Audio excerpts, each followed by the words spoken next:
And what is up? Welcome back. It is Friday night, and you're here with the Average Boys Podcast. It's your boy Crispy, and I'm here with my co-host, the trusty, the man, the myth, the legend, Trigger. What is up, my dude? What's going on, dude? Nothing, man. It's been a great week. We have great things going on with comics. We had some pretty cool things going on with gaming.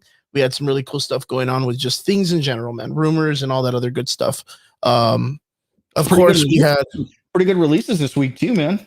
Oh yeah, definitely. Yeah, we had of course we had the release of Black Widow, breaking box office numbers that they were apparently a lot of people were talking shit, didn't think that it was going to make it, but it did. Yeah, we had the opportunity to check it out, and we'll be talking about it hopefully a little bit later. Yeah. How's everybody doing in the comments? I hope everybody's doing well. Those that are catching on, welcome to the show. Guys, what we're going to be doing today is we're going to be talking just regular cool nerd news. Of course, we're going to be touching base on Loki season 1, episode 5. What is up, Brian? How you doing, my dude? My dude, Brian, man. He's a good guy. You remember how I did the shows with D Vargas? Yeah, DNC Digital. Well, yeah. Brian's one of the guys that gets on there with us. He's one of these like close personal friends, and super cool guy, dude. And we've been able to talk. He's been wanting to start his own podcast. I put up a post this past week. I don't know if you got to see it, Trigger. Yeah, you jumped in it. Yeah. Where I was letting people know, like, what's up, ladies? What's up, girl? My boy Robert. What's up, girl? Are you watching the fights, Robert? So I put up that post this past week because, you know, I've always been about helping people out, and what I want to do is I want to try to help as many people out if they're interested in starting their own podcast. And I know we've talked about it too, about maybe doing an episode one day where like we kind of interview ourselves.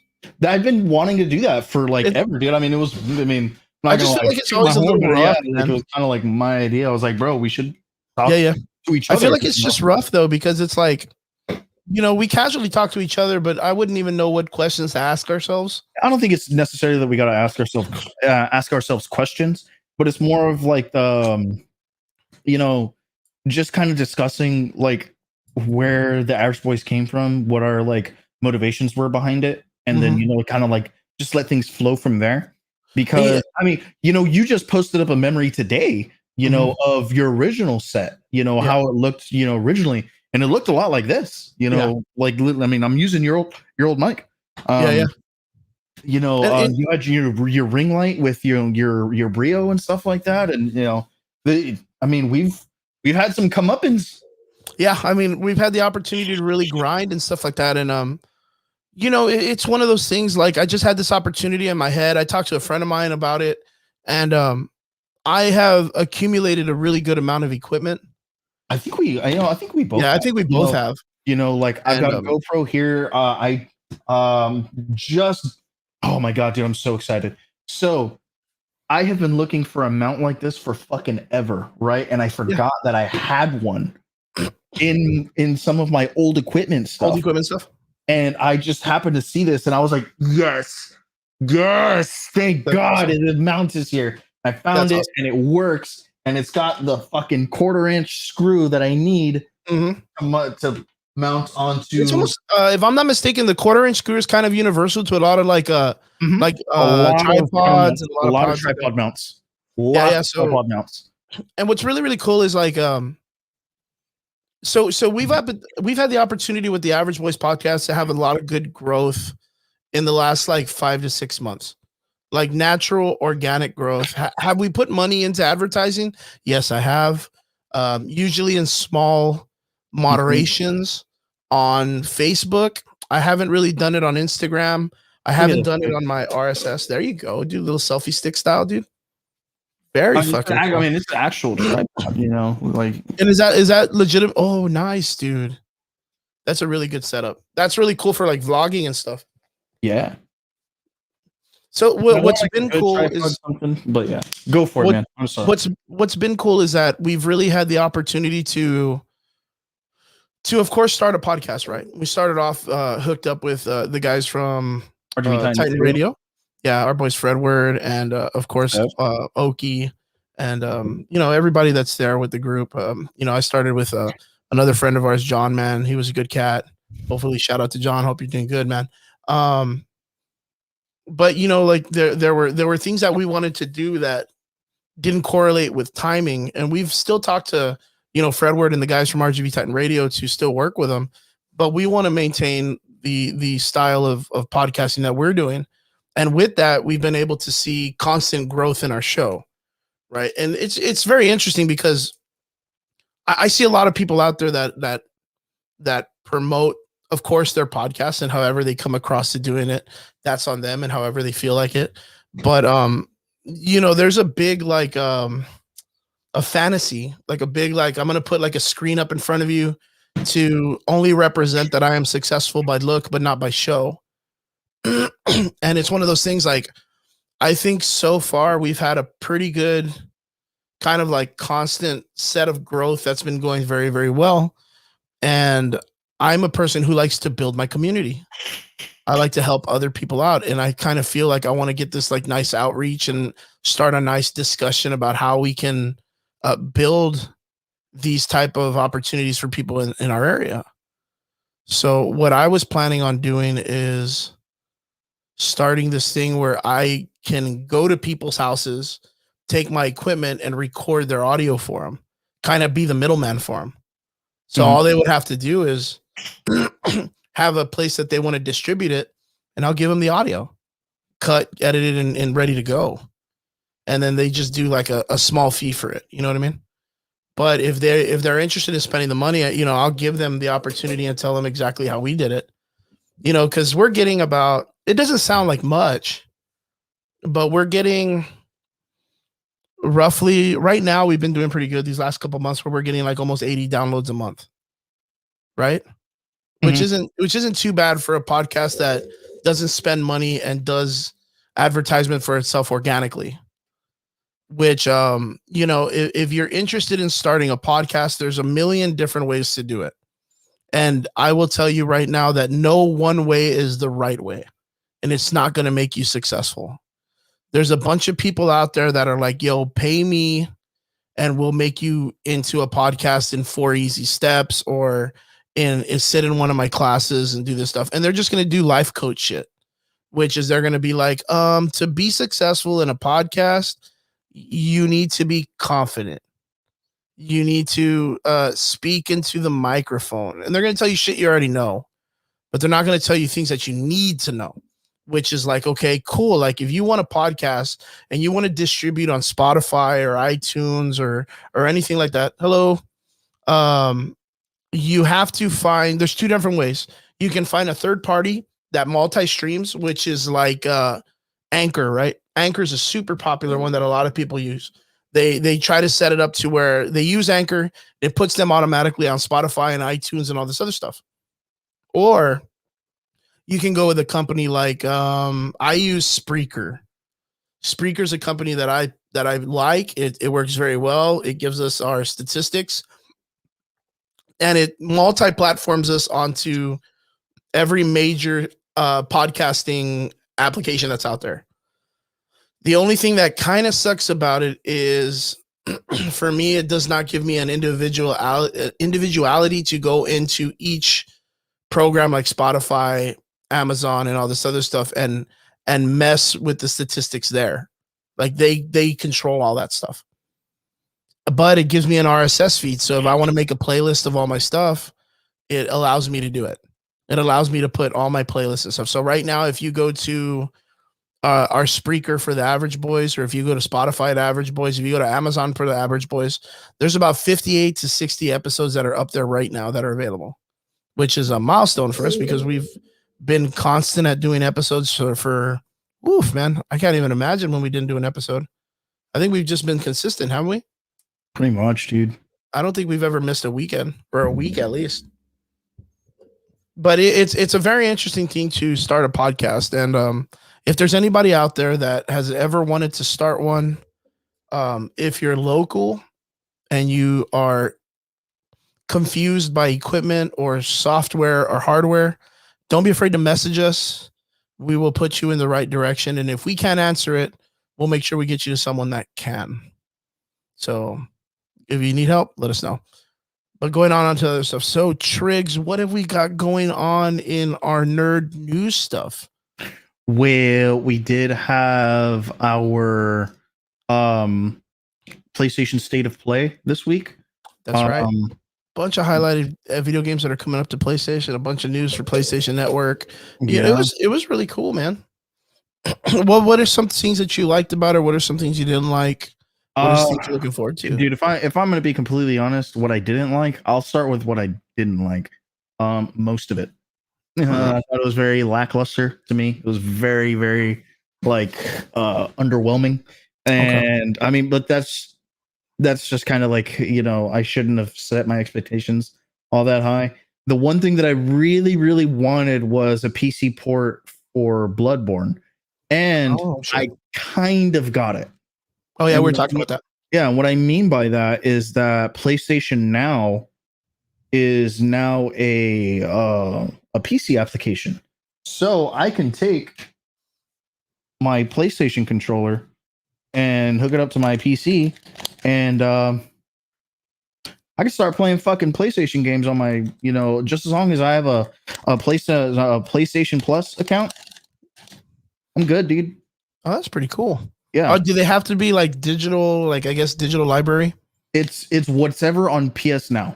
So whatever exclusives are on PS Now right now, which I think is like 4,000 games. And they have a lot of games in So like, I mean, you have a pretty, and Bloodborne is on one of them. Is on one of them. So you're able to play it on on and PC. The entire Nathan Drake series.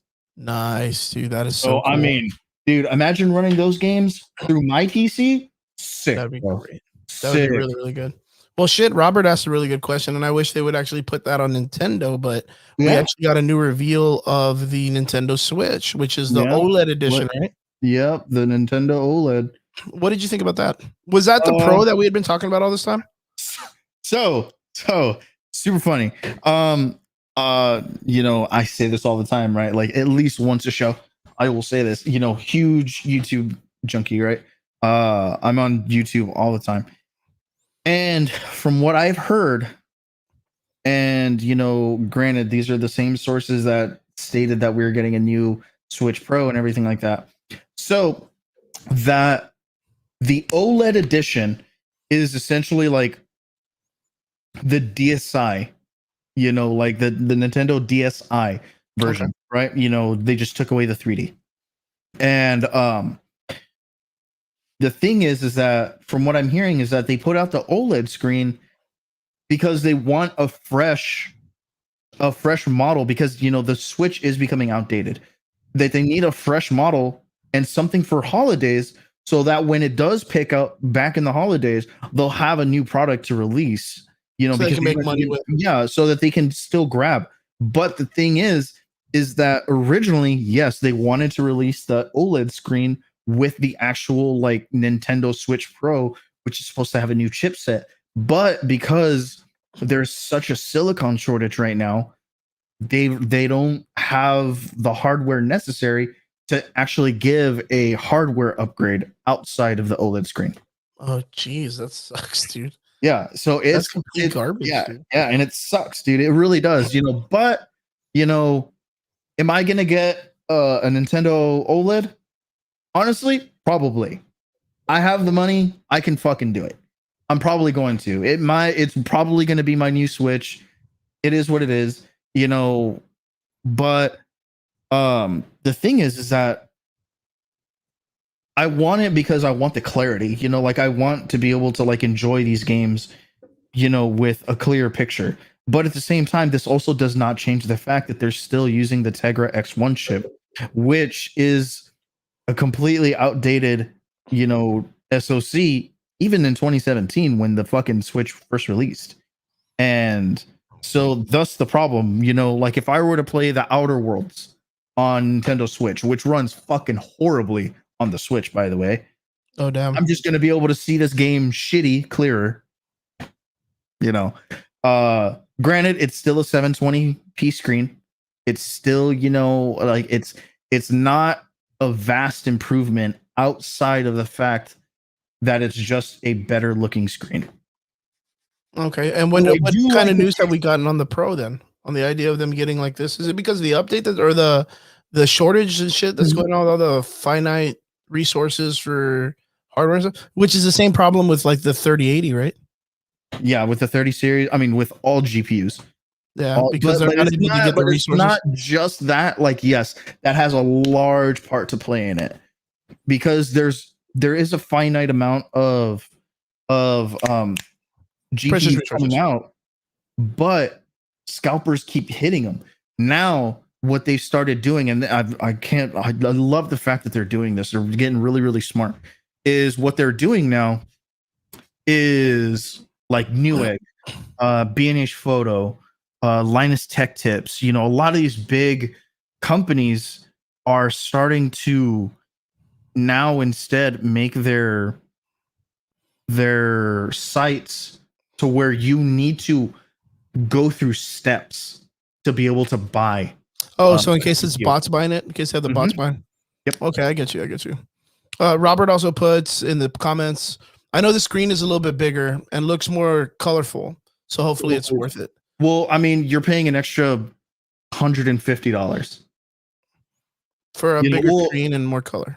Well, I mean, you know, the Switch right now is still what, $300? Yeah, it's still expensive as fuck. Yeah, so for an extra $50, for an extra 50, you're getting a bigger screen. Yeah, a bigger screen and a more, detailed and colorful one. Now, is this going to be something that's very similar to the Lite, where the controls don't come off and it doesn't dock, or is it does everything? Yeah, same.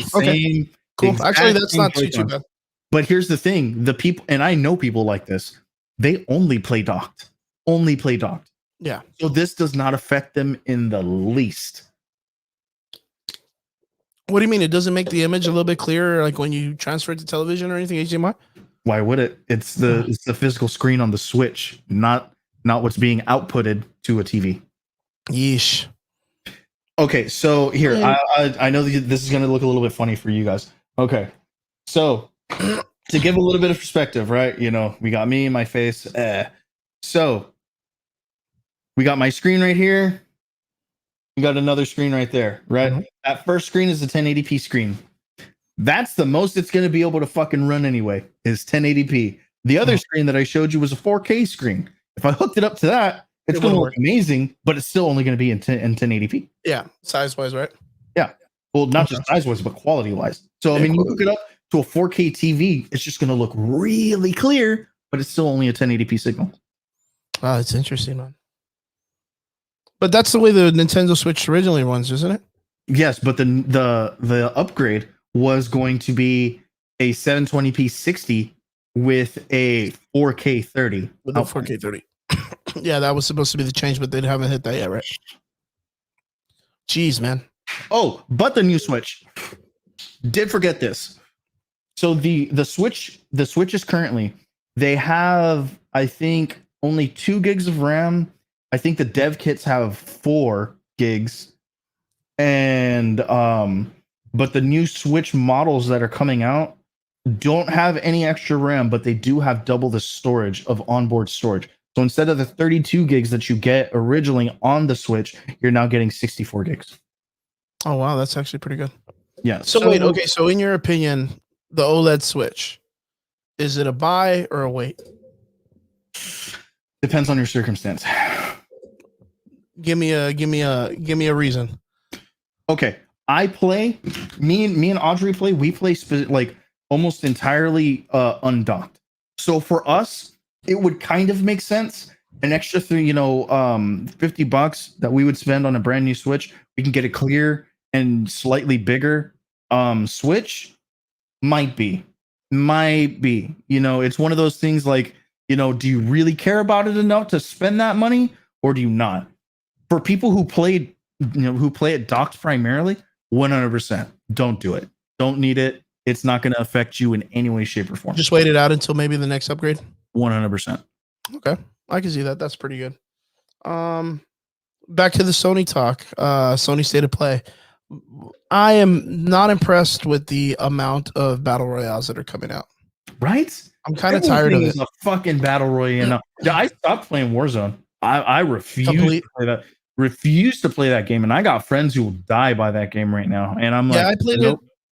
I stopped playing it a couple weeks ago, and I went back to Battlefield 4, which is a great game still. Servers are active. Fun game to play. They're booming right now. Yeah, it's a fun game to play, especially if you meet friends, and not only that, you'll meet friends online. Shit, I'm probably gonna uninstall fucking I did jump back on the Warzone Warzone a day ago to play with a good couple of friends of mine. It felt a little bit cleaner in the sense of like there wasn't as much cheaters, but then I only jumped on like 3 servers. Mm-hmm. You know what I mean? But like, it just seems like every first person shooting game is kind of going into the route of battle royales, which, like, you know, growing up playing first person shooters, King of the Hill sucked. I nobody liked playing it because it was one of those things that you had to wait until the game was over to get your stats up. You had to do this and that. You know, there's a bunch of reasons. But nowadays, this whole like battle royale, chicken dinner, one person to beat everybody, like I don't know. I don't know why that's become such a big thing in the first person shooter community. just a cash grab, dude. Well, I mean, you're talking about for money. running tournaments and stuff, right? Yeah. But with the way it is right now, there's been a bunch of professional Warzone players that have been getting busted for cheating. Yeah, dude. A lot of them using wall hacks. A lot of them are starting to get away from using aimbot and just use wall hacks so they can know where people are. So they at least have to have some skills. But the idea is, if you're at least moderate at the game and you're using some type of like a Cronus X or Cronus Max or Pro or Cronus Zen, or you're using something like wall hacks, it does make you play like a pro player. But there have been a lot of people getting called out for it. Just recently, I saw Mutex. There's a guy named Mutex on YouTube. It's a big Warzone player.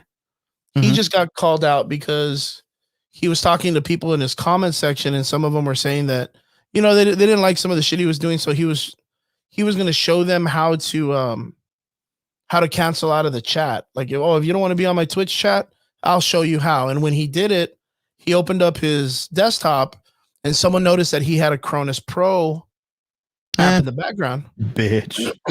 But Cronus Pro is like an old school 2018 program that was used a lot during like MLGs and stuff like that, because a lot of the controls that they were giving were had a lot of lag. So you can like preset it. So when you get there and you got the Cronus controls that they were giving, you could set your stuff up faster. You could have it preset.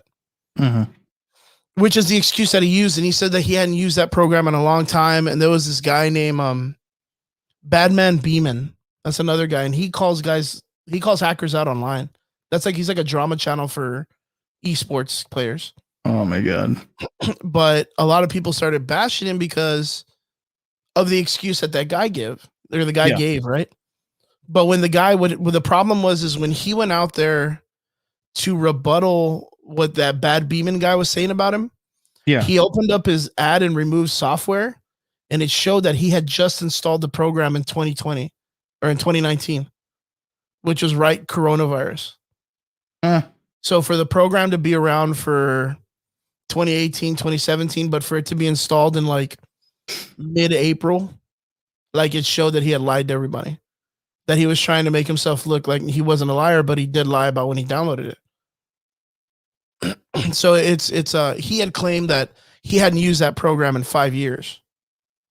But the install date on the add and remove software showed that it was like in the year that he had just downloaded it. So it was recent that he downloaded the program. So I don't know, man. It's very awkward. The guy's made thousands of dollars, you know, playing tournaments and online and this and that. And the problem with it is, you know, a lot of these people went battle royales, tournaments, but they were all at home, remote, because of the coronavirus. Right? So you can't really stop people from cheating. The only thing that you could do is hopefully play a game with anti-cheats, which Warzone has admitted that they're not going to do. But again, like I said before, I don't see a lot of multiplayer play anymore on gamers online. I see it more battle royales. And I just, you know, with all the games that were coming out, there was like 4 or 5 games that they showed on State of Play that were just battle royales, and I was so just not feeling it. So not feeling it. And that's because, again, Battlefield 2042 came out, and it talked about how they're going to do like a version of battle royale for themselves also. But it's going to be different because they're going to do like squad battle royales in certain sections of the large maps. You know what I mean? Yeah. So like, let's say you're going to capture flag A or whatever. Well, instead of like your team just capping it, you have to wipe out all the resistant teams that are in that area in a certain time frame.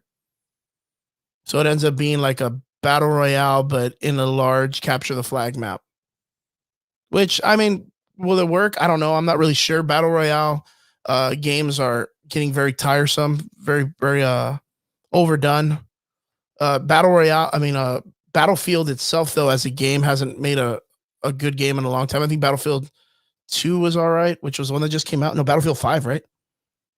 Yeah, Battlefield 5 came out. It wasn't too bad. Battlefield 1 sucked, but Battlefield 5 was good. So I don't know. I don't know if it's going to be any good. The other game that I saw on State of Play was Moss. I'm a real big fan of the VR game Moss, the one with the little mouse. Mm-hmm. I think it's a great game. PlayStation VR has a lot of potential to do something very good. And I am really excited to see where PlayStation VR is going to go for PlayStation 5. Do I think it's going to be as big as like the Oculus or the Vive or anything like that? I don't know, man. You know, when it comes to VR sets, I think computers are always like the first line that get the opportunity to really run with the design, right? But like PlayStation, when PlayStation comes out with a VR, they release it and then it's always with that console for a super long time. Yeah. But consoles are just, they get outdated the moment they get released. You know what I mean? So if you release a VR system with a console, that VR system is going to be super outdated within a couple months. Where the Vive and the fucking, the Oculus are constantly improving in ways. So I own a PS VR, the PlayStation VR for my PlayStation 4. And the only thing that I was hoping that they were going to do eventually was do the reverse screens, the reverse cameras. Yeah. So that way it gives you a better 360 degrees, because what it does, it only has the camera that sits on top of your PlayStation. Hi, Brittany. What a do, boys. What it do, Brittany. Thank you for joining the stream. From YouTube. Awesome. That's so cool. Yeah, man. I actually just sent her over right now. Oh, so cool. Welcome to the show. But yeah, like I have the PlayStation VR for the PlayStation 4, and the one thing that it does is you put the camera on top of your PlayStation or on top of your television. It spots the lights that are on the goggles and the lights that are in your hands. But there are dead spots that it's really hard for them to read. So if they were to change it to reverse firing cameras and have them wired, the cameras would then see your environment and map it out and make it to where you can move around comfortably. So, there's just some things that I hope that they end up doing for the PS5. If they do that, I'll be 100% about the PS5 for VR. I've been wanting to have a really great VR system. I've been like, keep it on the hush hush, but I've been on dogging on wanting to get an Oculus, the Oculus one, the one that they have right, Quest 2. Yeah. Oh man, dude, it's like, it's sweaty palms, bro. Sweaty palms on how much I want to buy one.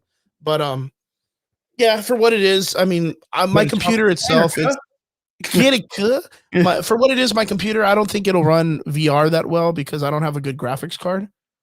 But what do you have in there again? Was it 980? I have a 980, which is like, it's older, but it's an overclocked 980. So it runs all right. But for what it's worth, I don't think it'll run the VR that well. I at least wanted to get like the 1080i. Just move it up just a little bit more. Even 1080s right now are expensive. Yeah, that's why it's really, it's hard to keep up. It's hard to keep up. But for what it's worth, my computer does what I need it to do. I'm more of a console player anyways. Like I do PC every now and then, but I do work a lot better with console. So yeah, man, the PS4, it's something that I'm really excited for. Get a controller for your PC, cut. Oh, so that's always been a question. So when it comes to getting a PlayStation, or it comes to getting a control for your PC, what type of controls are good? Can you use a PS4 control? Can you use an Xbox control? I guarantee Xbox you could use. So Xbox, any Xbox controller, or like Xbox One controller, has native support for Windows. Yeah, you just have to plug it into your USB port, and then it registers, right? That's it. Yeah, that's all you got. Like, don't get me wrong. Like, I have PC controls. Like, check like, this mama out, dude. Like, I have my fucking. Oh shit. Yeah, I have my fucking Big Mama Sota control for fighting games. So I use this for Monster Hunter.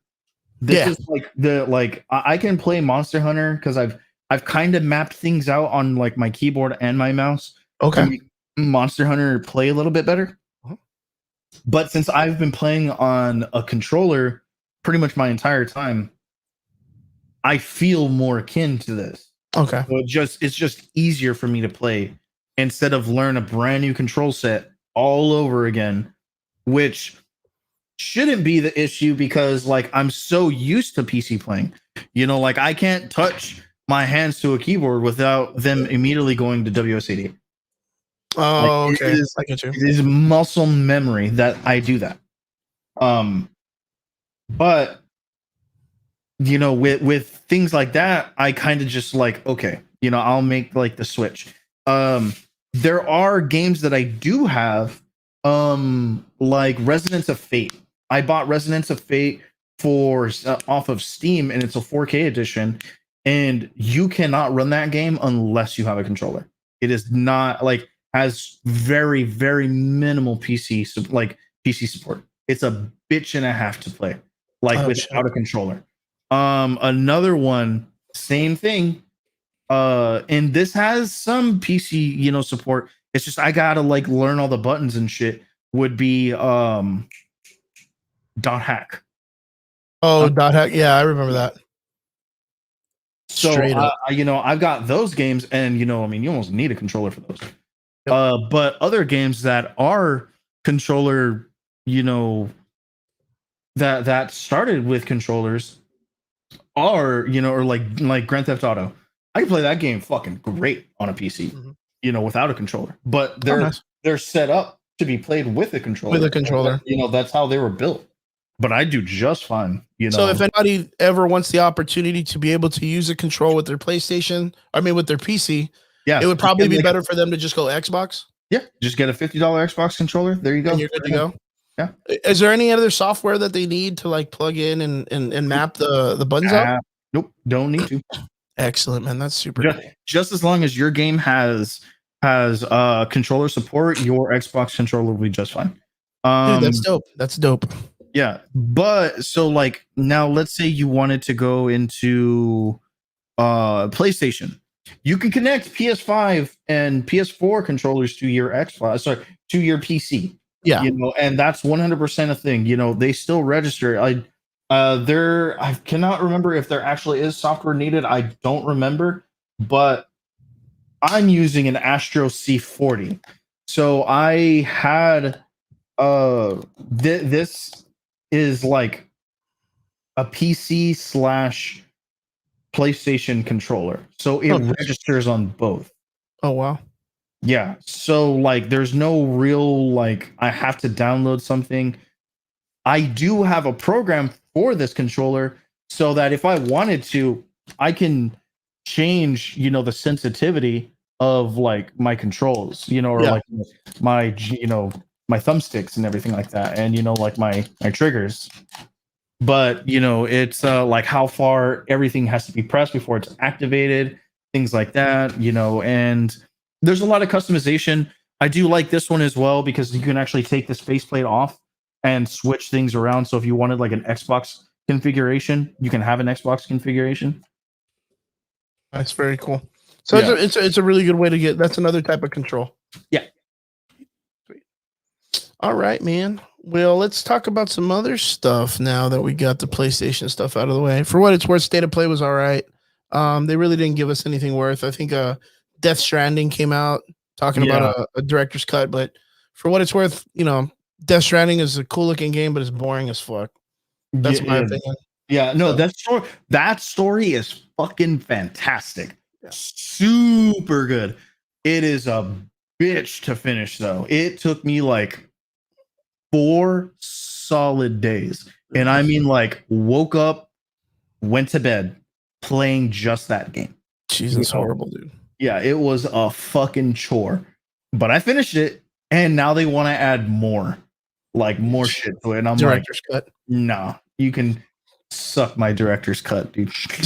For what it's worth. Yeah, so that's really it. I mean, it wasn't really like a big thing. I just caught up on the state of play like just today. I wasn't very impressed by it myself. Again, Battle Royale games. Like I said, man, it was very underwhelming. You know, it's really shitty that that's like what it is. This is the fact that it was that underwhelming that, you know, we spent what 15 minutes talking about it. Yeah, pretty much.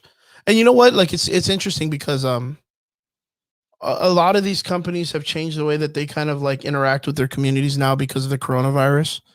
And a big event's going to be coming up soon that's going to be changing also, which is San Diego Comic-Con. And Marvel and DC will not be there.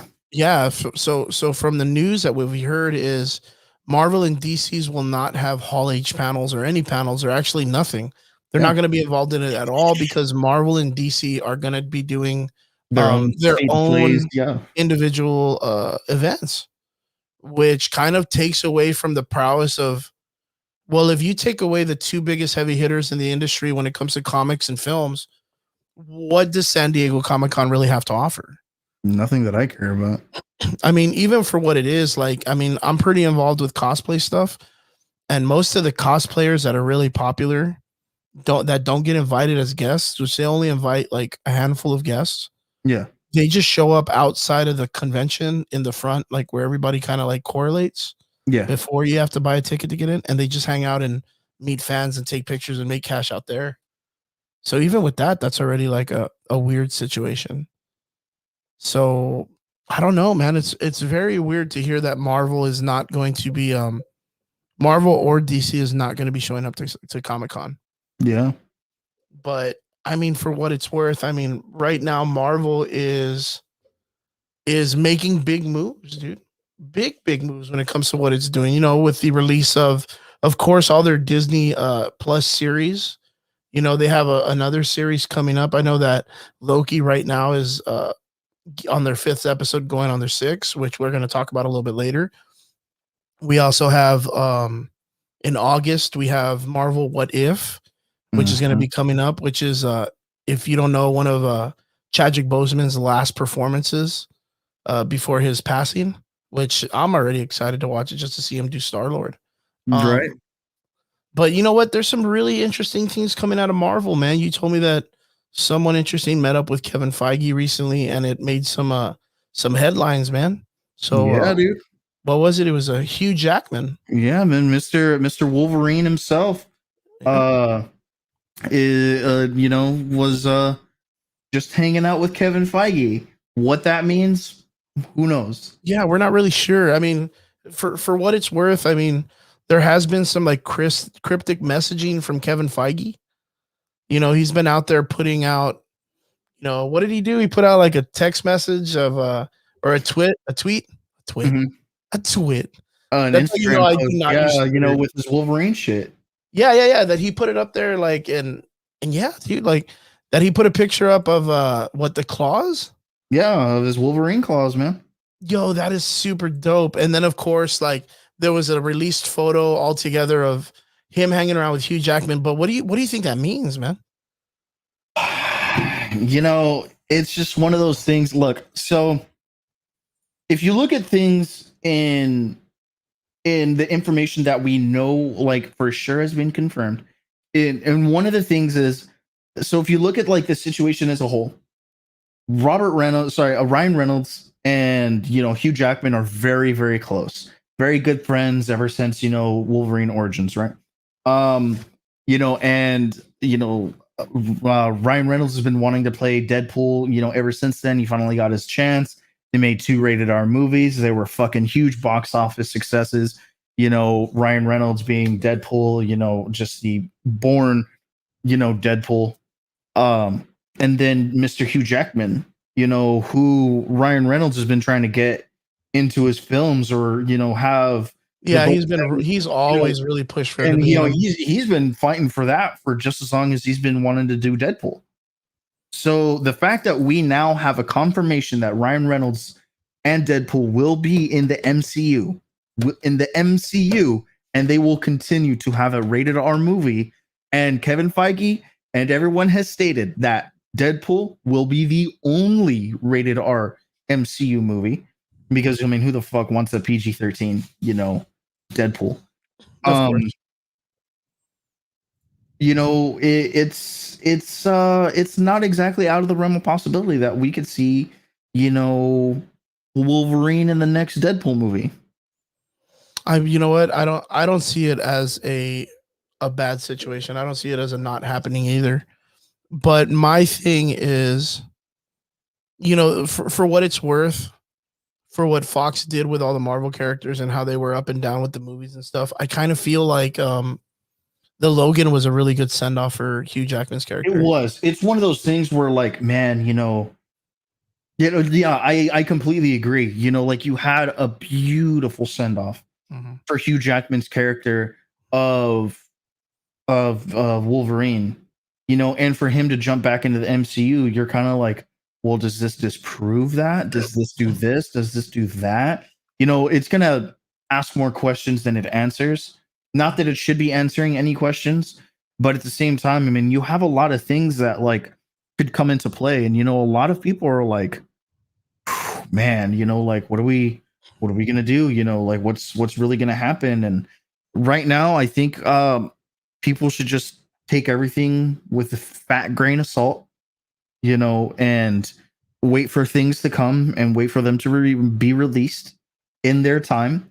And we're gonna have.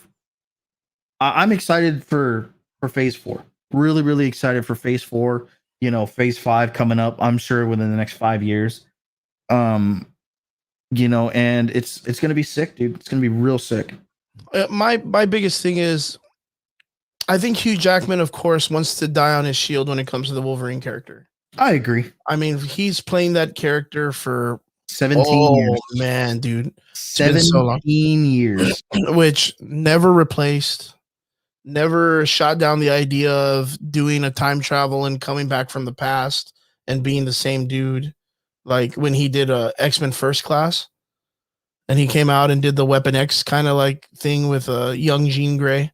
And he still looked his age for what it's worth, but like that man ages gloriously. Yeah, but like aging like fine wine is literally fucking Hugh Jackman. Yeah. Now the thing is what I think is we've talked about this before. Actually, we talked about it on the show last week. That where do we think? What's the end game for the Marvel MCU universe? And my thing is, I think they're eventually going to do a battle world. Now, to get a good battle world, you need Old Man Logan, right? So what are the possibilities of them bringing in Old Man Logan? I think that would be a great role for Hugh Jackman. It's not just the per se Wolverine itself, but Old Man Logan. And now if you think about it, like Daphne Keene, the character that was the young Wolverine female X-23, she's now 16, 17 years old. Let me look it up. Yeah. She's a young lady, man. She's literally the age of X-23 in the comic books practically right now. She is 16. And that's the thing with a lot of the Marvel and the Young Avengers and stuff like that. They're building them. They're building these characters, and they waited long enough. And this is something we talked about a long time ago, where maybe they were going to wait it out and make her an adult where she wasn't a child. And that's the same thing with that happened with the kid from Iron Man 3, where a lot of people thought that they were going to wait and make him Iron Lad. And then look, he fucking showed up in Endgame. Yeah. And then now you look at it, and X-Men or Marvel's in the way of doing, Kang the Conqueror, which a lot of people always talk about, and knowing that Iron Lad is also a way of reaching into Kang the Conqueror storyline. Yep. There's a lot of great things that Marvel's doing that they've kind of like, they were smart, methodical on where they put a lot of their things now, like a lot of their Easter eggs, a lot of their little bumps and stuff. Yeah. I think the Daphne character, if she was to come back right now, she'd be a pretty solid aged X-23. And to bring Old Man Logan back and to be like, yo, this girl was taken to, of course, Madripoor, which got introduced in Falcon and the Winter Soldier. Madripoor just got introduced, where Daphne was raised as X-23 to be a killer and an assassin. it correlates in a lot of ways to the way the comic books are with X-23. So I think if they do bring back Wolverine, Logan, I don't think they're going to bring him back as the cool, like, let's get him in the yellow and black or brown and yellow costume or blue. Yeah. But let's get him as Old Man Logan, and Daphne will be the one in costume.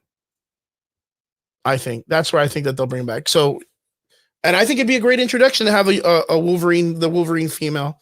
I mean, for what it's worth, I think all of us older cats wanted the old Wolverine to be there forever, but we do see the build of the Young Avengers coming.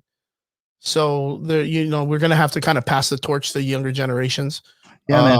A lot of our nears and dears, they're aging. They're catching up. They're getting worn. Scarlett Johansson, she's like 38. Chris Evans is 40. Fucking RDJ, I think, is like 50, 52 almost. RDJ's dad just passed away. Yeah, like 2 days ago. RD Senior. And that's where, like, Chris Hemsworth, I think, is only like 3 years older than me. He's only like 35. And it's very crazy, dude, because I was just talking about this the other day where I think that Rob Jefferson guy, right? Comics Explained came out and put like, yo, dude, they have 100 characters that they can have movies for 100 years. Yeah. And I was like, yeah, they do have the characters, but the cast won't last that long. So you have to kind of like push these movies out. But at the same time, but they also have the amount of characters that they could make a new movie for the next year, like all the time. They could just keep, they have the resource. But the idea is the actors, they age out, right? And it's so crazy, dude, because you look at pictures of this Daphne King girl, and she's like an adult, dude. Like, it's so crazy that we saw her when she was like 7 as that like brash little kid talking shit to Logan, like in the X-Men, the Logan movie, right? And now she's like a full-blown teenage kid, and it's like, geez, where did the time go? Like, I don't know. It's impressive. The idea of seeing Hugh Jackman talking to Kevin Feige. My thing was she was 12. Yeah. Like, my thing is, I always wanted to see Captain America and Wolverine. Yeah, I wanted to see that correlation between both of them. Will I get it? I don't know, man. I don't know. We talked about it, how there's a really good setup for the original Sin, but it being the old man Captain America, and people talking about him being on the moon. And we talked about Captain Hydra Captain America, and that being the young Captain America that they have. So, like, making Captain America a villain right now, you have 2 options that you could do it. You know what I mean? Mm-hmm. Will they do it? I don't know, man. Because that goes off with the idea of what we're dealing with what's going on with like the Loki and the Black Widow movie, which we'll talk about in a little bit. But Marvel has these really great opportunities to follow the resource material, but they have a tendency to like follow some agenda that they're trying to push, and they sometimes drop the ball because it doesn't correlate as well as it did in the comics to what it's doing right now. Yeah, right. But I mean, for what it's worth, to see Wolverine, Hugh Jackman himself come back and reprise the role of Wolverine would be fantastic. Young or old, I don't know how they'll do young, but old Wolverine, I would be super enticed to. But this also brings me back to the other idea of the other web series or the other Disney Plus series that they're going to be bringing out, and that is called Marvel's What If. Did you see the trailer? Oh yeah, dude. And what did you think, dude? I cannot wait, dude. It looks interesting, right? Yeah. Now, there was a part that, of course, I have a tendency to say this several times in the podcast, but I do think Marvel is pushing for a Secret Wars Battle World thing. Now, it just so happens that, of course, they're bringing in Kang. They're pushing for the Fantastic Four by the ending of Phase 4. And now they're bringing in with a rush Marvel Zombies, which I'm super kind of like, dude, if they bring in Marvel Zombies, that's 100% the opportunity for them to bring in Battle World, where they have God King Doom, and then Thanos appears, and then T'Challa controlling the Marvel Zombies. They're bringing in all these entities that are like, we never thought they would bring out in the movies. What did you feel about the Marvel What Ifs? Like, what did you get excited for when you were watching it? The Marvel What Ifs. Mm-hmm. I'd have to say, Doctor Strange, or being one of them, and then at the same time, Peter Parker also making his appearance in there. I was kind of, obviously taken back a little bit, hearing Chadwick Boseman's voice again. Oh yeah. I haven't seen anything for, I haven't rewatched Black Panther or Civil War, Endgame, Infinity War, in a minute, dude. So I haven't really heard his voice in a while, and it was nice hearing it. Yeah. And I'm glad that I did, and heck, I'm really excited just to see his last performance. Even I mean, even one as of them, because I voice. believe he had 2 other films that came out after the passing. Mhm.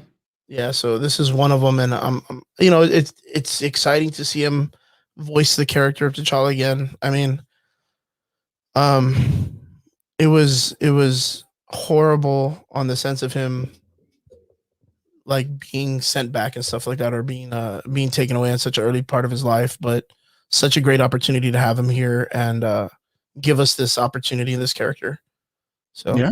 yeah, man. For what it's worth, um, all right, Josh, this guy's being weird. I'm gonna take this guy out. There we go. It's okay, man. We get a couple of these guys every now and then. No, it's not that. I know who this is. Oh well, I just blocked him, so you Don't can let worry. him know later. Don't worry about it. Yeah, you can let him know later. Yeah, he's a military buddy of mine. That's fine. I apologize about that, guys. No, it's good. It's good. We have no control of people what they post. Only that we can control it a little bit. But yeah. But the next part is what we want to talk about. Is of course we're talking about Marvel. What if? I'm excited to see what they're going to do with the Doctor Strange, Peter Parker, and Scarlet Witch part. Because there was a part that came out really, really fast. I don't know if when is supposed to be released for the Multiverse of Madness. Dude, What are they looking for? Are they looking for a mid season next year, like a 2020, 2022? it might be 20. So it was originally set for Because I heard that these it's going to be March 25th next year. Okay. But it was originally set for this year. I want to say like in May. So something that I had heard is actually that the what if storylines are all different timelines that get visited in that story, in the Multiverse of Madness or whatever. I can see that. Yeah, and they're trying to give like a backstory to those, so that way when people see them, they're not as confused. You know what I mean? They won't be like, well, how did that happen? Like John says, he's excited to see Captain Britain, which is Captain Carter, which gives a lot of opportunity for them to do what are those dudes? What are those guys? Captain Britain, right? Oh, the Captain Britain Corps. Yeah, dude, that's exciting. There's even a part that he where she pulls like a sword out, right? It shows it in the trailer. I want to say that there's a part where she pulls a sword out, and I'm like, Captain Britain had a sword. So, not like Captain Britain, but they're like, yeah, it's like the amulet of right and like the sword of might or some shit. Yeah, like that.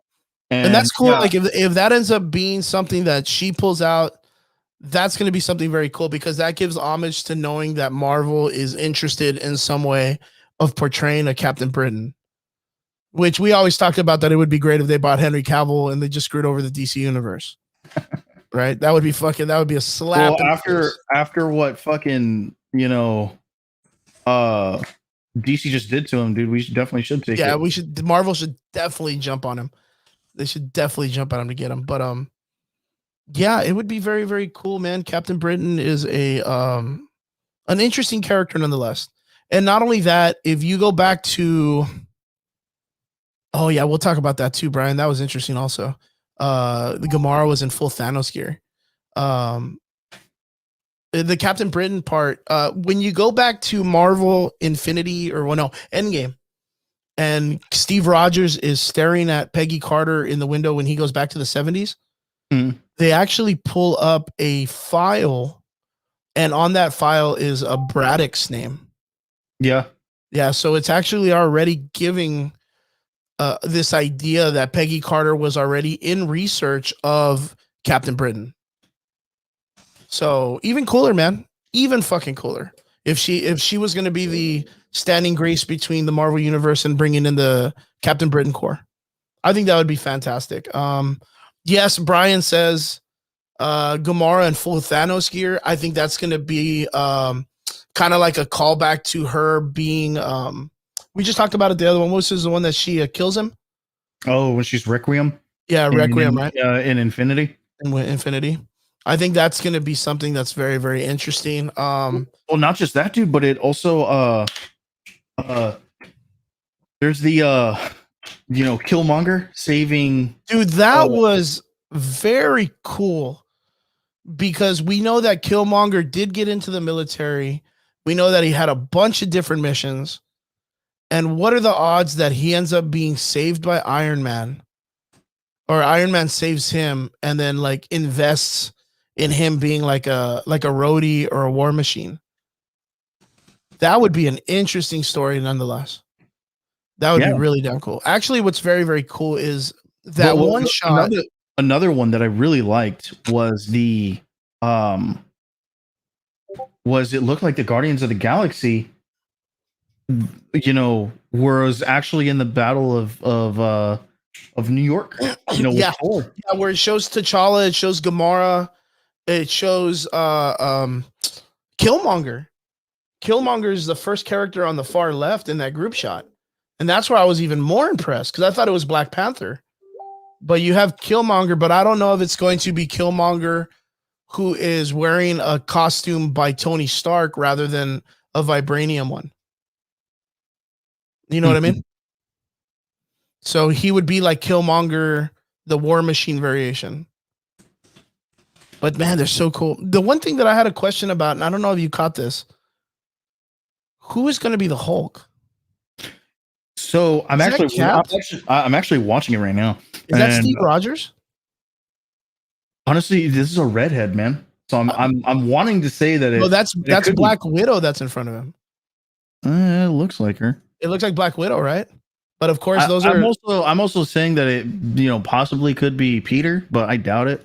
No, I don't think it'd be Peter Parker. That'd be crazy. He'd be too young. But I think it's Steve Rogers, but the program went wrong. And then dude, I'm also looking at whatchamacallit, Ultron, as well. That's Ultron, dude. They got some really interesting what if stories. Because the Ultron one is crazy. He's got it's him and Vision mixed because he's got a cape on. Mm-hmm. And then the other one that was confusing me, which was the Loki one, standing in front of Nick Fury with an army of Asgardians. Yeah, there she is. Thor's not there. Man, dude, it's an interesting story. I can't wait to see what they're going to do because it's going to be a series that's going to be based on all these different what if stories. And the what if stories in the comic books were always like these one-offs. And they were just kind of like, like the title says, like hey, well, what if Juggernaut got the powers of Thanos for a day or got the powers of the Hulk for a day? What if the Hulk turned purple instead of green? Or, you know what I mean? Like there was always these weird random things. And then they would just leave it alone. Vision, that's like Vision's only thing in the universe in the TVA is that he just dies. Like Vision just dies. He's a glorified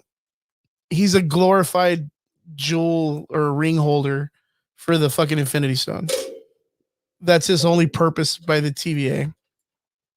That's my call because Brian said Vision dies again. I wouldn't doubt it. I would not doubt it. But yeah, man, the What If storyline looks really, really cool. If you guys aren't familiar, What If was an actual comic book line, but there was a lot of them. I'm going to say that there was like 30 of them. And yeah, they weren't really necessarily like, this is where I think it's going to be different from this compared to the comics is in the comic books, they were just thrown out there and they were never really referenced after that. Maybe here and there you would see them as like really risque background characters in certain like crossover arcs, but you would never really see them in proper stories. So it wasn't necessarily that they were characters in different multiverses. But I think that's what Marvel's going to do with these. He's going to make them part of the multiverse. So that way they correlate later on, and you could see someone that you kind of can correlate to when they do the multiverse of madness. I think it's just for relatability for those who didn't read the comic books. That's what I think they're going to do. So that's my call on it. I think it's great. For what it's worth, the animation, the cell shading looks good. The other voice actors, I'm not really sure if Chris Hemsworth is doing Thor, but the guy that does Thor is really good. It sounds like him very well. The Tony Stark guy doesn't sound like him, not too well. It sounds like the Tony Stark from the animated series. But yeah, man, I'm really excited for what they're gonna do. Marvel What If will be debuting August 11th on Disney Plus. Guys, make sure to check it out. That's the day before my birthday. It says that like it's the original cast for everybody. Really? Oh shit. I command you guys to watch it the day before my birthday.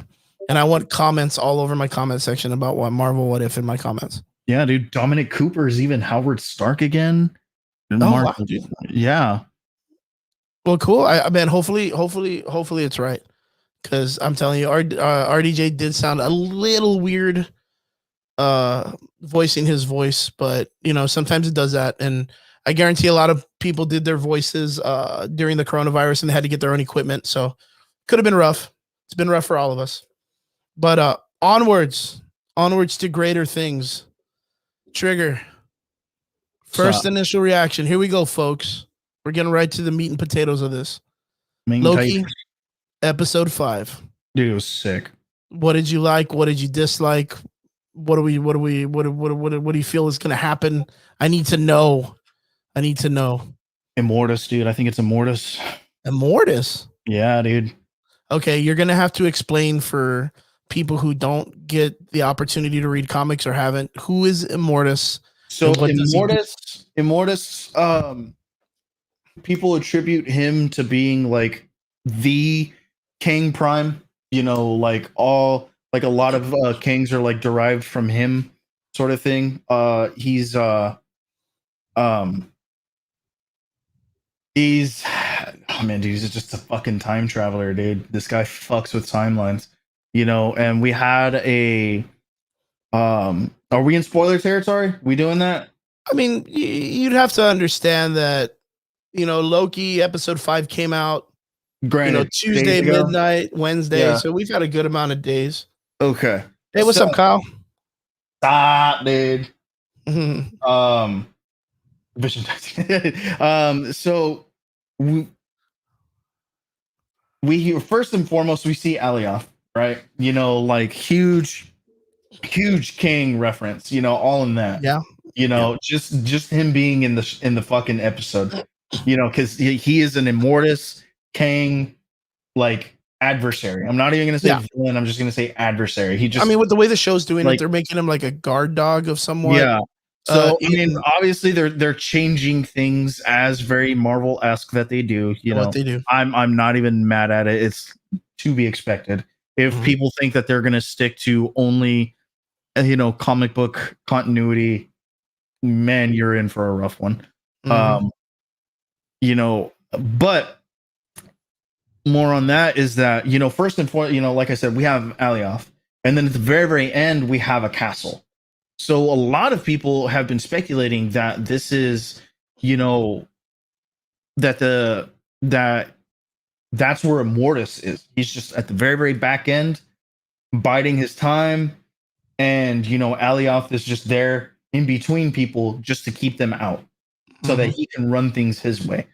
You know, in the comic books, Alioth is like this guy whose territories of timelines that he's, you know, conquered rivals that of Kang and Immortus. So, I mean, Kang has stated that he avoids Alioth at all. Yeah, because you got to understand that like Alioth is also like this, like a conqueror or someone who owns or reigns a territory also in the multiverse. Yeah. Right. Yeah. Or in the timeline. Yeah, and people and you know, I know that yourself included, you know, swear up and down that you know it's a Loki variant at the very end. And you know, if it happened, I think it would be cheap. Personally, you know, it would be a little weird. Yeah, it'd be a little weird. I mean, I talked like, about it a little bit that is there an evil Loki at the end? A lot of people are kind of going with that, and with the run on how I see why, and the reason that I say why is that I see why is because, dude, we get a fucking Loki variant for everything that goes wrong. well, not only that, like a lot of other people are talking about in the sense of it being where Marvel and all of these shows know exactly what you want to know is the villain and don't give it to you, and they always make it about someone that is casually already a part of it. So, like you have, of course, WandaVision. The big villain and baddie was, Agatha and Vision, right? Then you have your second episode or your second, which was Falcon and the Winter Soldier. They bring in the girl from the Flag Smashers, and then they bring in U.S. Agent, and then I wasn't one of the only people that thought U.S. Agent was going to be a problem at the end, and then he ends up partnering up, and we all you have to feel it with me, but you cannot say that you didn't think that there would be a chance for old man Steve Rogers to show up and tell Falcon, like, dude, what are you doing, man? Like, I trusted you. Like, you're 100% what this world needs. You are Captain America. Like, you wanted that to happen. There was a part of everybody, I believe, wanted that whole, like, Steve Rogers entrance. But it didn't happen. It ended up just being U.S. Agent showed up, which was the Captain America now of their time with the costume, and, Bucky and him, which was cool, and Sharon Rogers, right? Which was already a character in the show, and then she becomes the power broker. And just out of nowhere, right? Which, of course, like, angered me, dude. You could tell by Trigger's face right now that it was really out of left field. Can it work? I mean, yeah, for what it's worth, it could work. Yeah, yes, it can. Only because she's been in Madripoor the entire time. Sure. All right. But it does shit on the character of Sharon Carter throughout the comic books of being a straight up like American hero and bringing honor to the name. And on shit on the character. The only time she did a bad thing, she was, mind controlled. Yeah, she was being mind controlled by Hydra. Yeah, so it wasn't even her fucking fault. Yeah, so there's that, and now we have the Loki show, which of course we wanted what is it, Mephisto, right? There was the Mephisto talk and Nightmare and all these other things. There was all these things that we all wanted to happen and they never happened. So here we are at the ending of the Loki show. Everybody wants Kang to show up. Are we going to get him? No. Guarantee they're not going to use that big of a character to come out on a regular television show. I've already moved away from my Kang wanting. If they do, I think you're right. It'll just be a reference to him, not a verbal reference. Yeah, a verbal reference to him, and that'll be it. I do see them bringing in an Immortus. Yes, or someone like that, right? Yeah, and then highlighting that it's a version of verbal reference Kang. Yeah, someone stronger. And that's like it. Boom. End of series. There you go. And or they defeat him. End of series. There you go. We have the setup for our next 2 phases or something like that.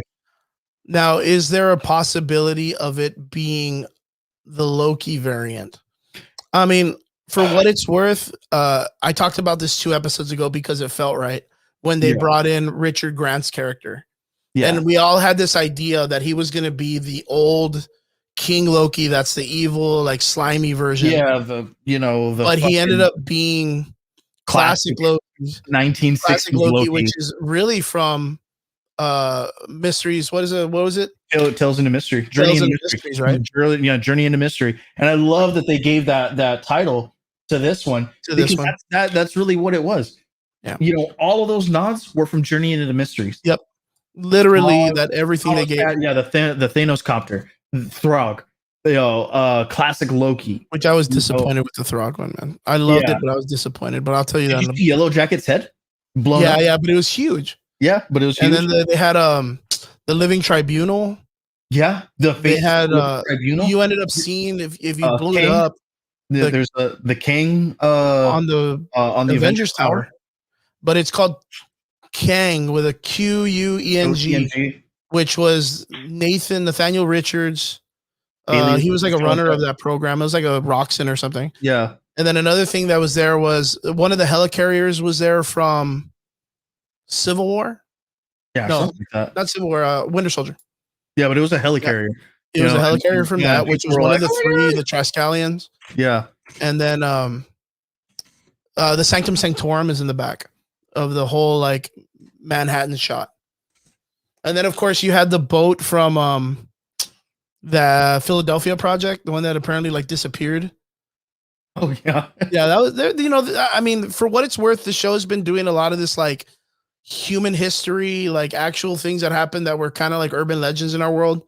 They've been bringing it. I see it. It's very, very cool.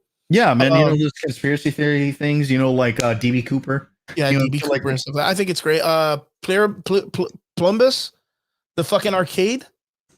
Oh yeah, the Plumbus arcade. Did you see that? Yeah, yeah. The arcade that made that hypnotized people into committing violent acts. Well, it was a conspiracy theory because there was a bunch of arcades that apparently had this game called like I forgot what it's called, but it's like Plumbus or Plimbus or something. I don't know. It's you can see it in the background of the Loki when they're in the room, the king's room. I think Boastful Loki plays on it, or you know, or is right next to it, or some shit like that. Like the thing about it is, it was an arcade that was put in the 70s in arcades because it was right next to the MK Ultra. Like it was like taking over people's brains and minds and like all of this other stuff. But you can never find the game. But you can never find it. Yeah. Like, you know, people took pictures with it, people that had arcades, but you could never find it. Could never find that game. But John, my homie from Corpus Christi, best friend, man, ever since junior high, brings up a really good thing, which is, did you see the Thor's hammer in the ground and Throg, the frog Loki? Mm-hmm. So Throg, there's been 2 iterations of Frog Loki in the comic books. One of them is it was actually Thor who was changed into a frog, but that frog is huge, like 6'3", same size as Thor, riding on Tooth Gnasher, like, you know, still being big, but he's just a big frog.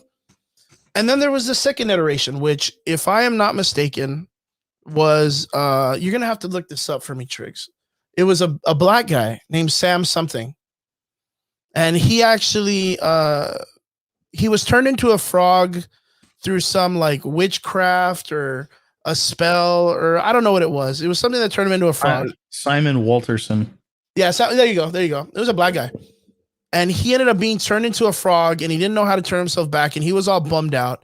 And in one of the missions of Thor's in his comic books, a what if, Thor gets changed into a frog, and this guy's like, dude, well, if he can turn into a frog and still fight crime and be a hero, maybe I still have a chance.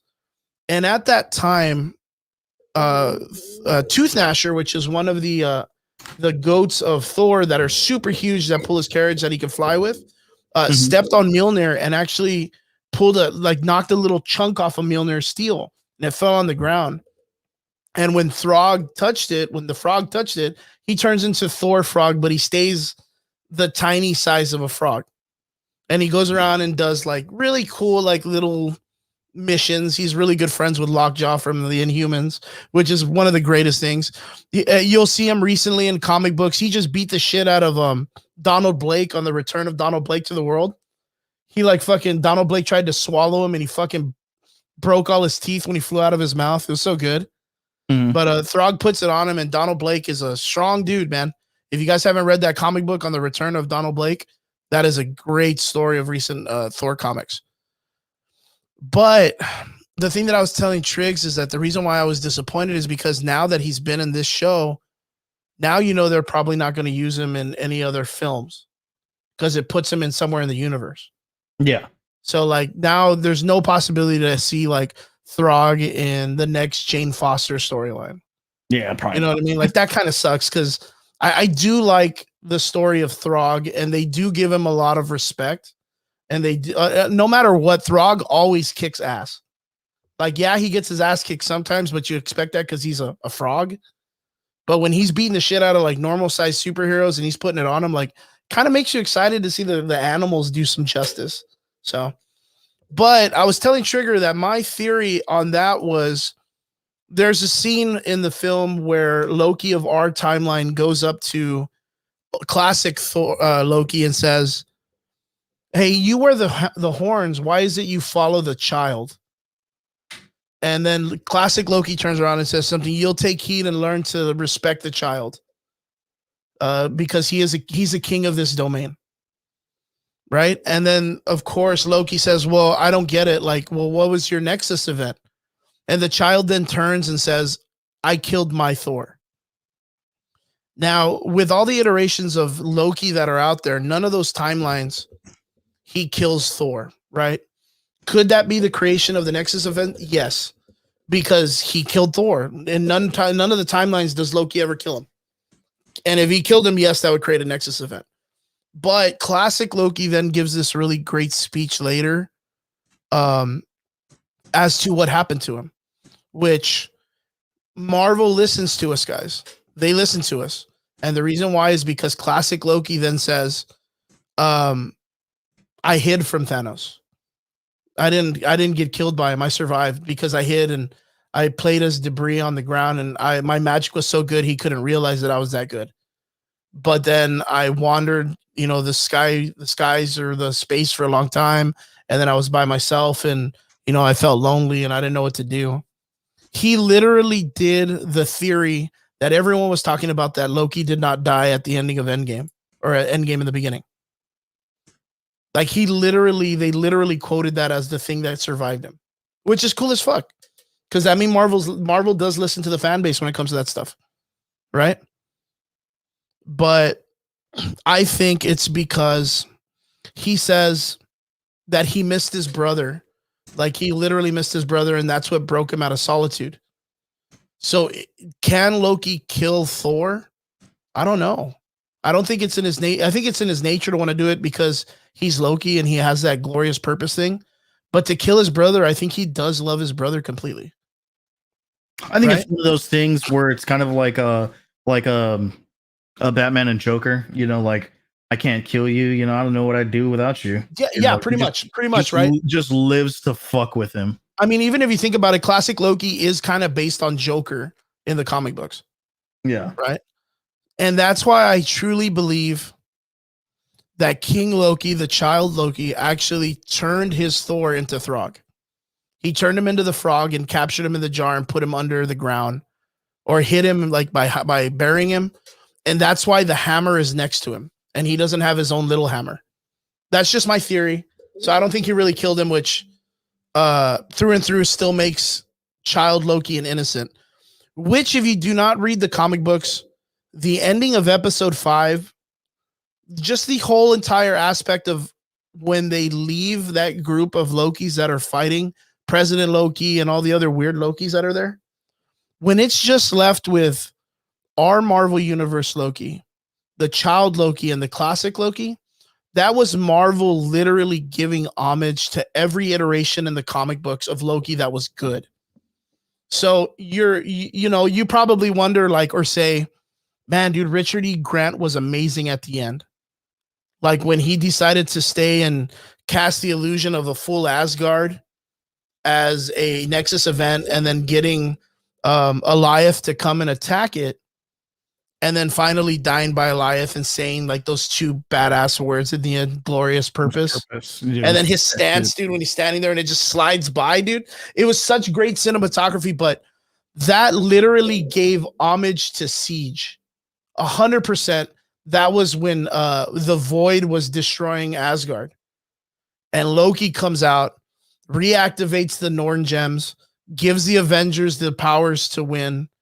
And when the Void feels that there's something going on, his only word is mischief. And then he looks and sees Loki with the Norn stones and then grabs them. Then he apologizes. That was the death of the classic Loki in the comic book, of the Loki that was the most cynical and most Joker-esque evil. And in the end, he loved Asgard so much, and he loved the theories, and he loved the future of his brother being king, that he risked his life. He gave everything up. His glorious purpose was to sacrifice himself so others can succeed. So that's my thing, is I don't think it's that Loki is sacrificed by time to be someone's stepping stone to be successful. I think Lokis have to sacrifice themselves to make others successful. Does that make sense? Mm-hmm. Because classic Loki sacrificed himself and made them uber successful. and amazing representation of Loki from Richard Grant. I think that was probably one of the most amazing scenes in the series so far, on my opinion. I also like Kid Loki though. Even for how quiet he was, I like the actor. I think it would be cool if they got their own TV show. That'd be funny. Right? Kid Loki and Classic Loki. Maybe how they got there and started working together. That would be a really fun episode. But man, I have a question, man. So in the very end of that episode, in Sylvie and Loki both get a hold of Eliath. They enchant him and he opens up and you see this like castle-esque place, right? Mm-hmm. What are your theories, man? We talked about two of them. We talked about, well, of course, a King Loki or an evil Loki. Mm-hmm. But I think Richard E. Grant kind of gave us like the best variant of a Loki. Like that was a good ending for a variant storyline. Yeah. Where we don't really need any more Loki variants to tell a story. And you're right. I think if it's an evil Loki at the end, it would be cheap writing. Because it's like we had an evil Loki pop up, which was President Loki. Mm-hmm. Gets his fucking hand beaten off by the apparent alligator Loki. Alligator Loki. I'm going to quote Loki. Because we don't know if he's even a Loki. He could just be playing. That was so funny, dude. That whole entire conversation. I really don't think that any of them aren't like not Lokis. I think that every one of them that we see are Lokis. You know, it would not make any sense to have a Loki show and then be like, oh, well, this isn't a Loki for technical reasons. Okay, so we were kind of talking about that, and we were kind of coming up with the idea, okay, theorizing that there's an evil Loki at the end. How could it work? And I came up with one of them, which I think works pretty well, which is the evil Loki that it could be at the end is the actual black-haired Lady Sif variation of Loki, which would be technically the most evil version of him in the comic books also, who, when they show up in the castle and they get there and they see someone, the first thing she's going to say is, "It's good to see you again, daughter." And then that's when you're going to know that that is the person that was trying to kill Sylvie off, which was her own Loki that created her, which is very, very reminiscent of what happened in the comic books during Siege when Lady Loki created Sylvie in the first place out of just pure power. So could that work? I mean, it could story-wise, but I don't think it's going to be a good hit. Yeah, I would say yet again, it'll be disappointing. Cheap. Yeah, it'll be disappointing. Like, yeah, because you're taking away, like, you're essentially taking away from like very, very powerful story writing by using something as cheap as like, oh, well, this is what it was, and you know, you're just like shifting things like that like to me that'd be just like a shift of like attention, which like I kind of get, you know, like, you know, that's very Loki-esque, you know, very sleight of hand, shift the attention, never focus on me because I'm doing my own thing. But at the same time, you know, already did that with the timekeepers when they cut their heads off. They already did that trick. Exactly. So, you know, like you don't want to do the same thing twice.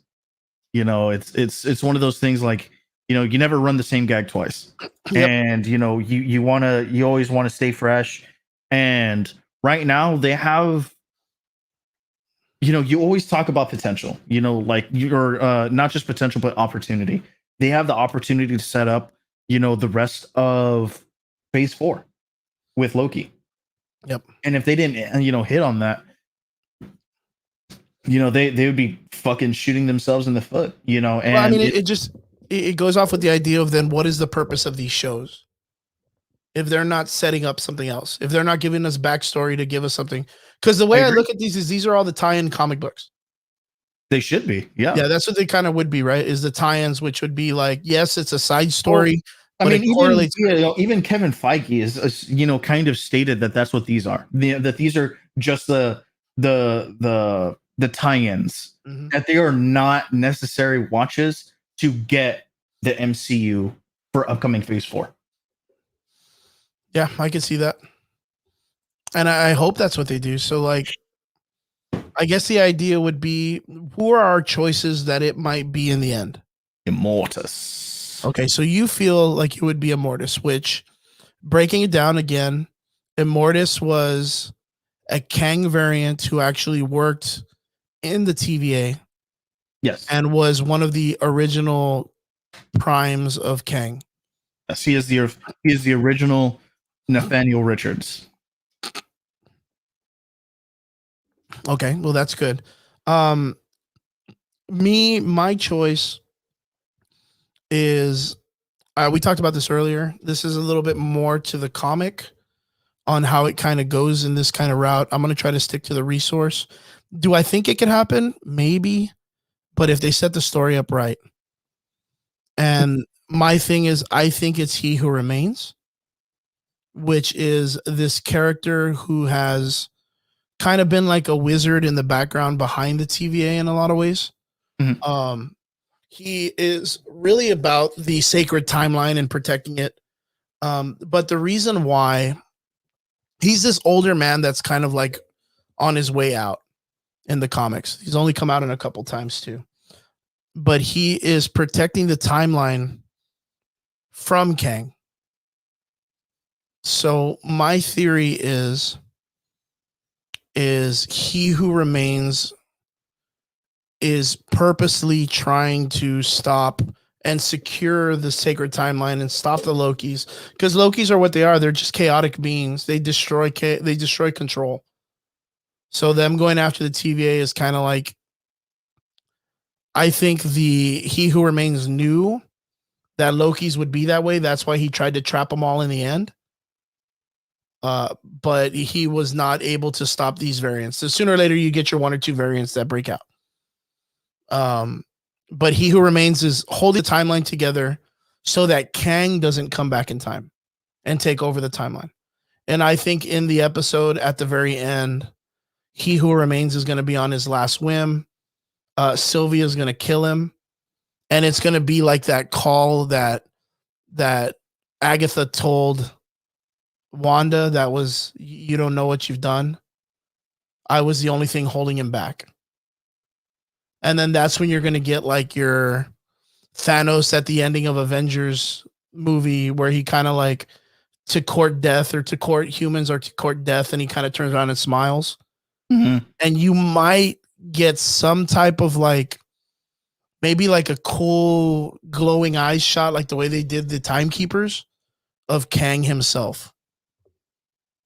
Like, I think maybe we might get something, because like Marvel can't just keep doing that, where it's always going to be like a reference to someone behind a telephone or something. Yeah. And that's what they give us, because people are just going to get tired of their shit eventually. See, and that's why I feel the way that I do with it being Immortus, because you have Immortus, and he is a king, and kind of tie into like what you've been saying, is like, well, I've been doing things so that like this king doesn't fuck with anything anymore, or he's unable to, or like he's at the end of time kind of just biding his time so that he's ready to take on King when time comes, or something like that. Who knows? And then that's where like I said, you and I, we agree that I don't think that it should be a Kang cameo, but instead a verbal reference to him, and be like, well, I am a King the Conqueror. Well, yeah, like I'm coming or something. Yeah, and what's that? And he tells them, well, King is this, King is that. And they're like, oh my god, we have to stop King the Conqueror, and boom, there you go. I think that's a really good call. But yeah, like, so our two calls, guys, is going to be Trig's theory for episode. And then, you know what? Like, man, it's so hard, dude, because like there really hasn't been given enough to anything in the story wise to how the Loki show's going to really even give a theory, man. Yeah, that's why I'm kind of just like, You know, like, bro, I get it. You know, like a lot of people are like, well, you know, for fucking Winter Soldier, you know, we had a pretty good idea of how things were going to go. For WandaVision, I mean, you know, even from episode 1, you pretty much knew how it was going to go. And then plot twist, plot twist, plot twist. You know, so yeah, I mean, you know, I'm expecting the plot twist. And I think what you know, I'm envisioning for our plot twist is that it's not a timekeeper or something like that, but instead it's an Immortus. But do you think that the Mortis character then will be brought in? Because, okay, so each one of these movies should correlate with at least 2 films that'll be coming out in the next phase, right? Mm-hmm. Wanda will correlate to, of course, Doctor Strange in the Multiverse of Madness and where the Avengers are going in some way. I do. Right? I think that it's a pretty good setup for exactly. And then Captain America, Captain Falcon, right? Captain America and the Winter Soldier correlates very much with, of course, the Avengers and with Captain America himself. So those are the 2 stories that it correlates with. And of course, Dark Avengers or Thunderbolts in a way, right? Now you have Loki, which should correlate with Thor, the Jane Foster storyline in a way, which I haven't seen any correlation to that yet. None. Right. And that's weird as fuck because it does not give any. And that's because it's direct representation of what the Thor storyline should be. You know what I mean? Mm-hmm. And then, of course, you have Quantumania for Ant-Man because it starts to bring up the multiverse and, of course, a little bit of like the Wanda multiverse stuff. I think the Loki show kind of correlates a little bit more with all that cosmic stuff, but of course, in Loki's own way. But that's the thing is I don't get how they could leave Thor Love and Thunder out when it's already done filming and nothing correlates to it. You know what I mean? Mm-hmm. Like you would think that that's going to be the next big jump because Chris Hemsworth, 100%, I'm sticking with the Marvel Universe. You know, Natalie Portman making her return, even though she said, I won't do another Marvel movie because I need to have the right director, and her coming back and doing it with Taika Waititi. Taika Waititi coming out and saying that the way that he filmed Thor Love and Thunder is probably the craziest movie MCU-wise he's ever filmed, which doesn't make me excited, but it does make me excited. So, like, I don't know, man. And then, of course, you know, you have your situation for Ragnarok. Oh, you know what? I take that back. Lady Sif came out. So Lady Sif came out, which kind of correlates that she's there still. But, of course, like, it was in a past timeline. But they killed off the Warriors 3, right? In the last story, which is Ragnarok. Yeah, man, which is really, really big when it comes to the story of Thor's people. Because the Warriors 3 are really huge. And we talked about this the last time where they haven't even introduced Baldur, which is a huge character in Thor's story. Yeah. And then, of course, in the Jane Foster storyline, they've already introduced Hela with the last story, which is going to introduce Gore the God Butcher, but they still haven't introduced how Hela's a god. Like, what is she a god of? She's a goddess of death. We get that. But in the comic book, she's actually the god of hell, right? Yeah. So she's supposed to correlate in the realm of hell and you know, be in charge of souls and stuff, which in the story of Jane Foster's Thor, Baldur ends up becoming the king of hell, which is like Baldur's the actual son of Odin and Freya. Mm-hmm. Where Thor was the son of Odin and Gaia, who is the JK. It's actually Odin and Phoenix. Is that what they changed it to? No. Swear to God. Yo, you want to know something? As a matter of fact, you're the one that told me about this, and it really made me correlate it. Going back to the Loki show, when they mentioned that the storm is a tempest storm, yeah, you're the one that brought information and saying, hey, you know what? Like, could that be correlation to the tempest storm that is inside Thor's hammer? Yeah. And I was like, that is not a bad idea, dude, especially since it deals with like Loki's, the timeline at the end, you know, Loki's always fighting it. Of course, they gave it Alioth, but it being a variation of that entity of a tempest storm in the cosmics, which is inside Thor's hammer. I thought that was a cool call for you, man. That was really interesting. But yeah, overall through and through, I think episode 5 was probably the greatest episode so far that Loki's put out yet. It gets me excited. But then again, Tom Hiddleston came out and said that 4 and 5 were like the best episodes he thought. So I'm kind of nervous about 6. We do have some really good theories. Guys, if you don't know who they are, get your research together. Go look up Mortis, right? Immortus, who is a time variant agent, has a cool purple crown. He's cool. You guys will like him. And also look up He Who Remains. That's another character that it might be at. Tell your friends about it. You might have the one up on them, and they'll be super surprised that you know your comic book knowledge. So don't forget that, guys. So we got one more. Brian Davis says, did you guys hear about the Spider-Man script leak? I couldn't help myself. I did not. I didn't actually. But you know what? We're going to start getting into our next part. We're going to be talking about Black Widow, non-spoilers, our recap, our reactions. And I will come out and say, same thing. I had found a Black Widow script leak from like almost a year ago of people talking about what was going to happen, what the end credits scene and what all that stuff was. And 100% that was wrong. Like 100% that script was wrong. So I'm glad it Ryan, was. I don't know what you might have read, but just take it like a grain of salt, because most of the time it's hard to find truths on the internet nowadays. Like, you know, everybody will go off and make really good graphics or claim to be something cool because their website looks like it, but I wouldn't take it serious. It's still being written, it's still being done. So for what it's worth, don't worry about it too much. But no, I haven't seen. I'm looking up the script leaks, and they're saying that Andrew Garfield and Tobey Maguire will be in the movie, and I'm like, this is already bullshit. I know. Is there a possibility? I mean, it would be really cool. Yeah, dude, it would be. But it's still super up in the air. Yeah, it's still very up in the air that they want to be a part of it. So, would it be cool? I think it'd be great. My call is I want Tobey Maguire to be Uncle Ben.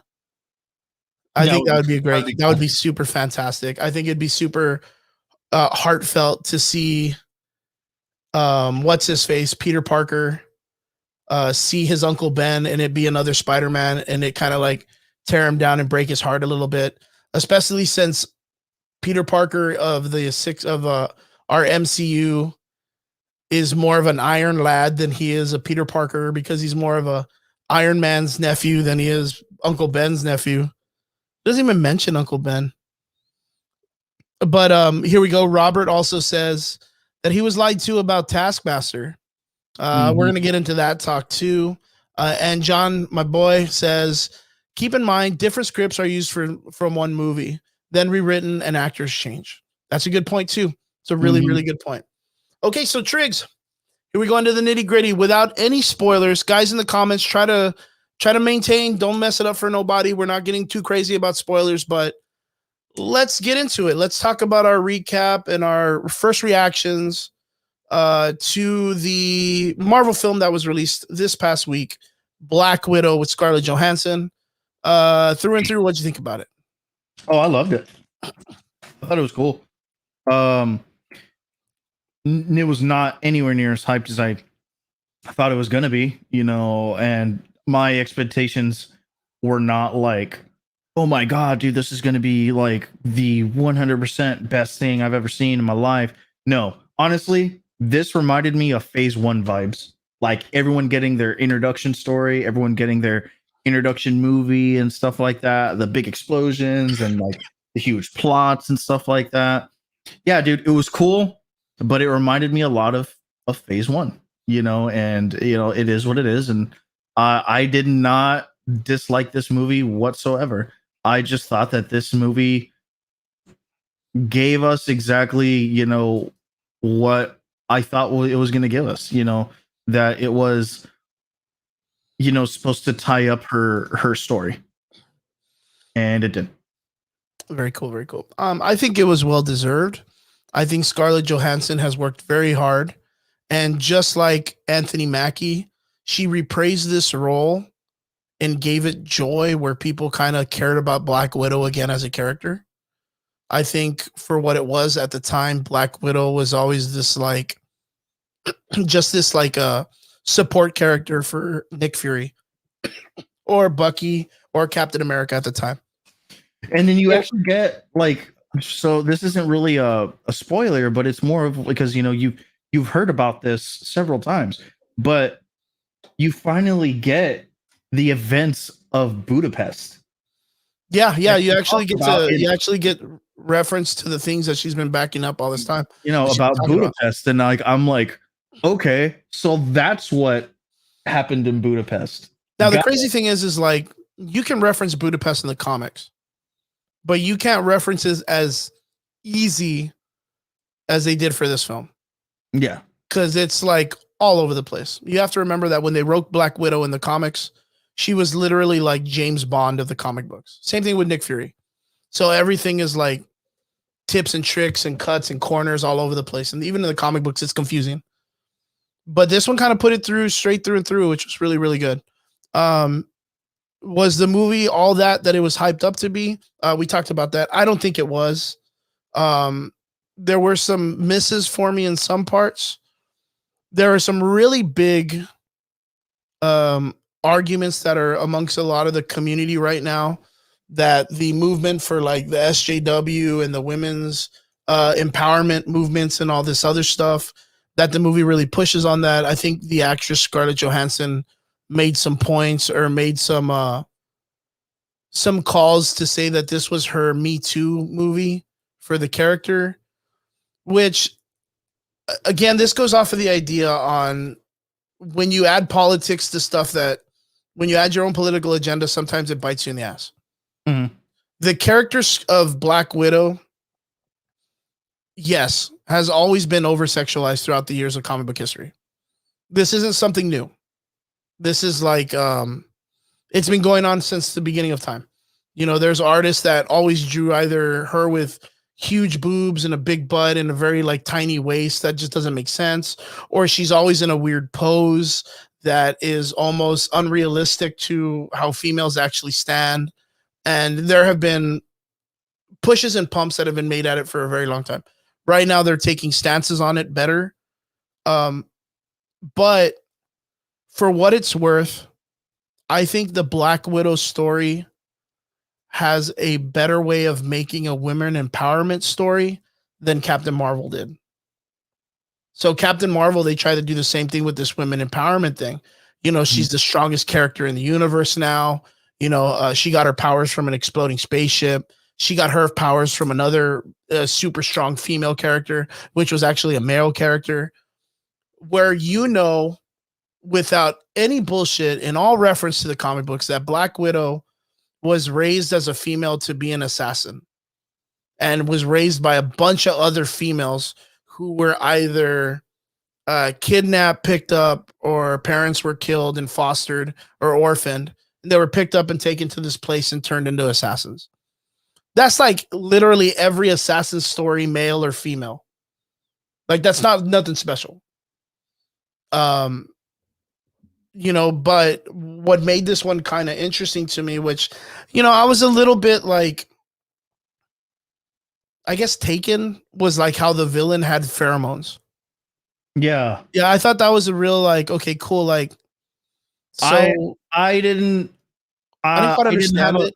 I didn't have a problem with it because Yelena kind of talks about it, or Florence Pugh's, character talks about it, earlier. She was like, well, what you went through was psychological conditioning.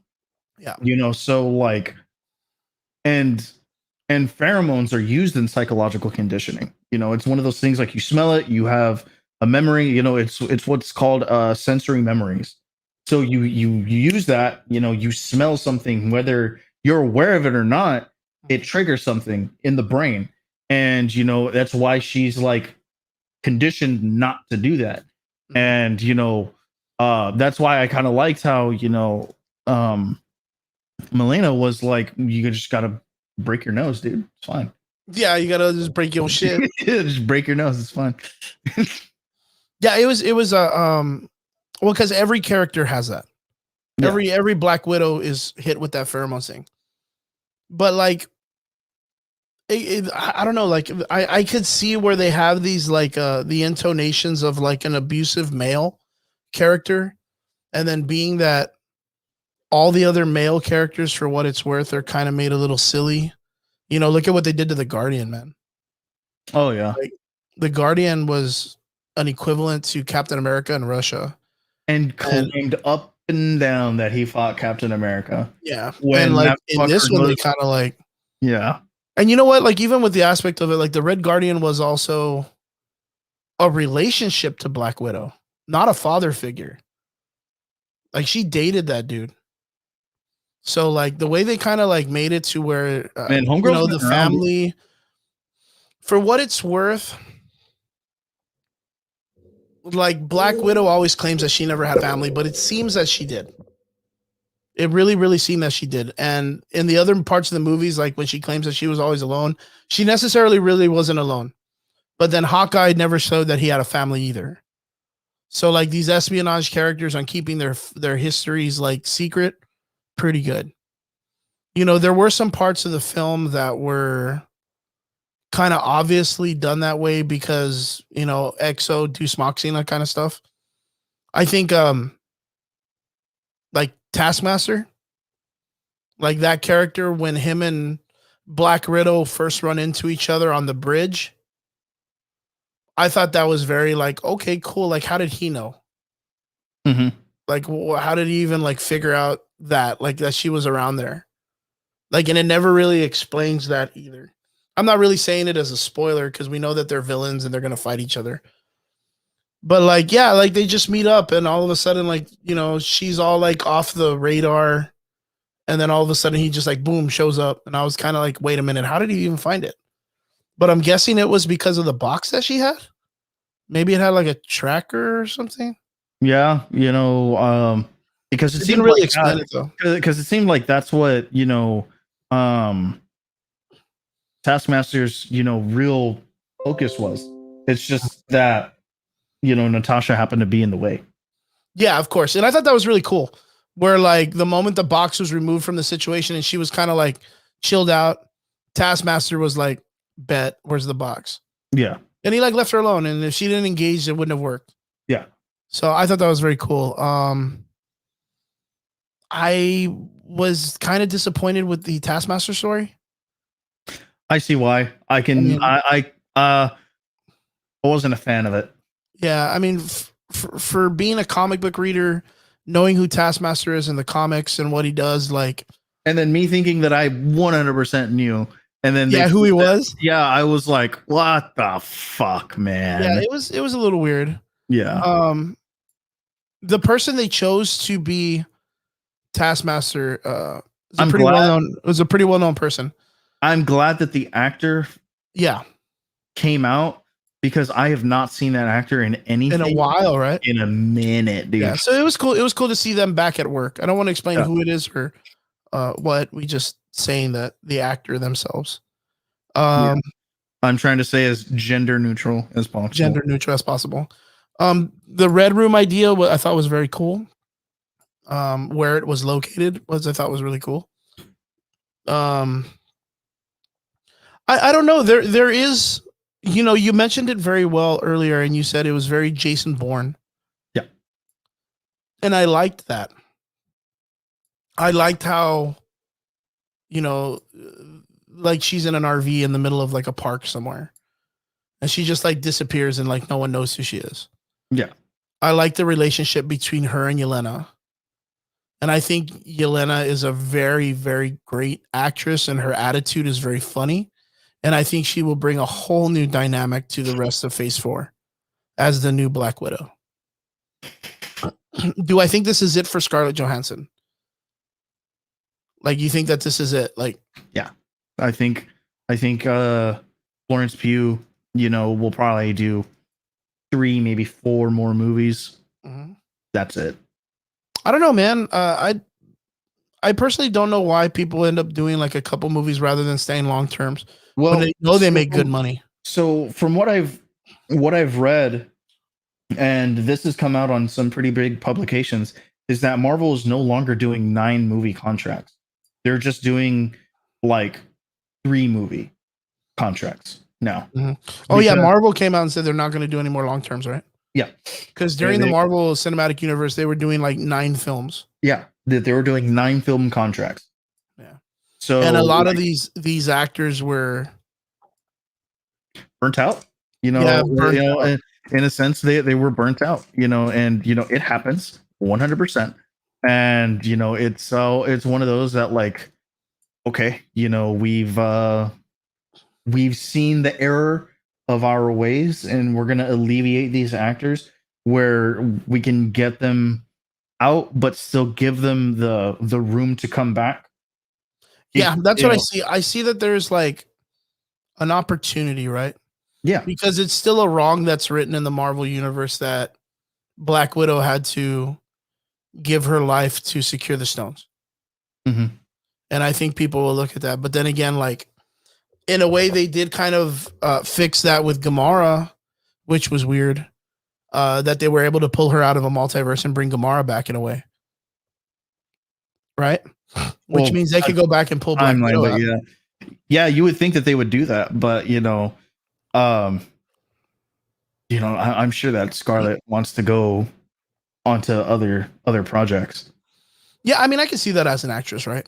For what she's done, I believe she's created this really great legacy for herself as a character in the Marvel universe. Yeah, for sure. I mean, she's literally concreted herself as a Black Widow throughout history. Yeah, and she's done an amazing job for it. Yeah, I mean, to me, you're looking at actors who have solidified their MCU roles and who have solidified their place in cinema, through these roles. Not just playing them for 9 movies, but the fact that they've played these roles so well. Mm-hmm. The only one to me that that hasn't done, quite as many would have to be Hulk. Yeah, Mark Ruffalo. Yeah, Mark Ruffalo. I knew it started with him. And right. he gets shit on all the time, dude. Yeah, right. But I mean, they've had 3 fucking Hulk actors, in the span of 15 years. Yep, and with the initiation of them bringing in what's his face into Abomination into Shang-Chi. Yeah, revelation to knowing that Edward Norton's Hulk was legitimate. Yeah, in the storyline. Now, if they're going to bring in the original actor for Abomination, that would be interesting. Yeah, to voice him or something like that, or who knows. One of the biggest disappointments for me with Black Widow, and the reason why I could say it right now is because there's no correlation to the Thunderbolts. They gave about a 5% recognition to the Red Curtain.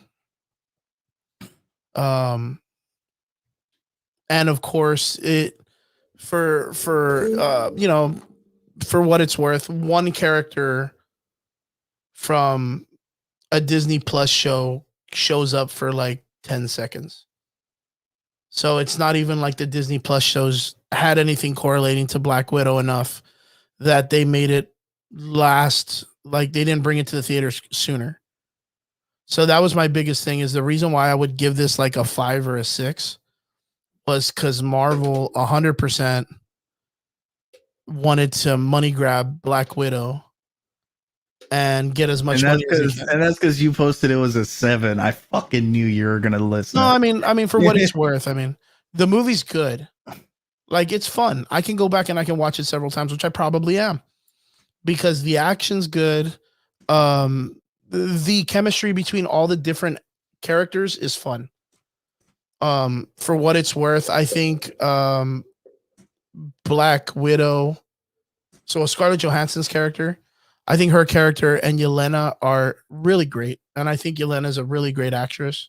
I think she's super fun. She's so funny. Yeah, she's for anyone who's never seen a lot of Florence Pugh's work, check out Midsummer, which is like a weird psychological horror movie. Or my personal favorite of hers is Fighting with the Family. And this is the true story of WWE Paige. I'm sure Robert knows exactly who the fuck I'm talking about. Oh, she was in that movie? Yeah. Who does she play? She played the main character? Yeah, she plays Oh, Paige. I didn't know that. Yeah. Oh, that's super cool. Yeah, and black hair, fucking nose ring and shit. That's so Dude, cool. she's amazing in that movie. She's amazing. She's gorgeous. Yeah. And with like for me, what I love most is that like she has a lot of humor in that movie that she brings over into Black Widow. Yeah. And this isn't really a spoiler, but this is more of like a nod to like Black Widow and things that she does. The little hair flip and the arms stick out. Yeah, and she's That was like, so dude, fantastic. she's like, you're such a bitch for doing that, Yeah, dude. you're a poser. Yeah, you're a fucking poser. And then she does it, and she was like, yo, dude, but for real, this is actually kind of fucking cool when you do that. Yeah, so if you do get to watch the film, remember that there is a post-credit scene. Yeah, it's two. Kind of like two. Really? I only saw one. Like you have the ending, and then you have like the actual post-credit scene. Oh, okay. I get you. You're right in a lot of parts where like, yeah, it does feel like a phase 1 film. But you could tell that this movie was probably supposed to be not after Endgame, but between Infinity War and Endgame, because it does kind of correlate a lot. Yeah, right after Infinity.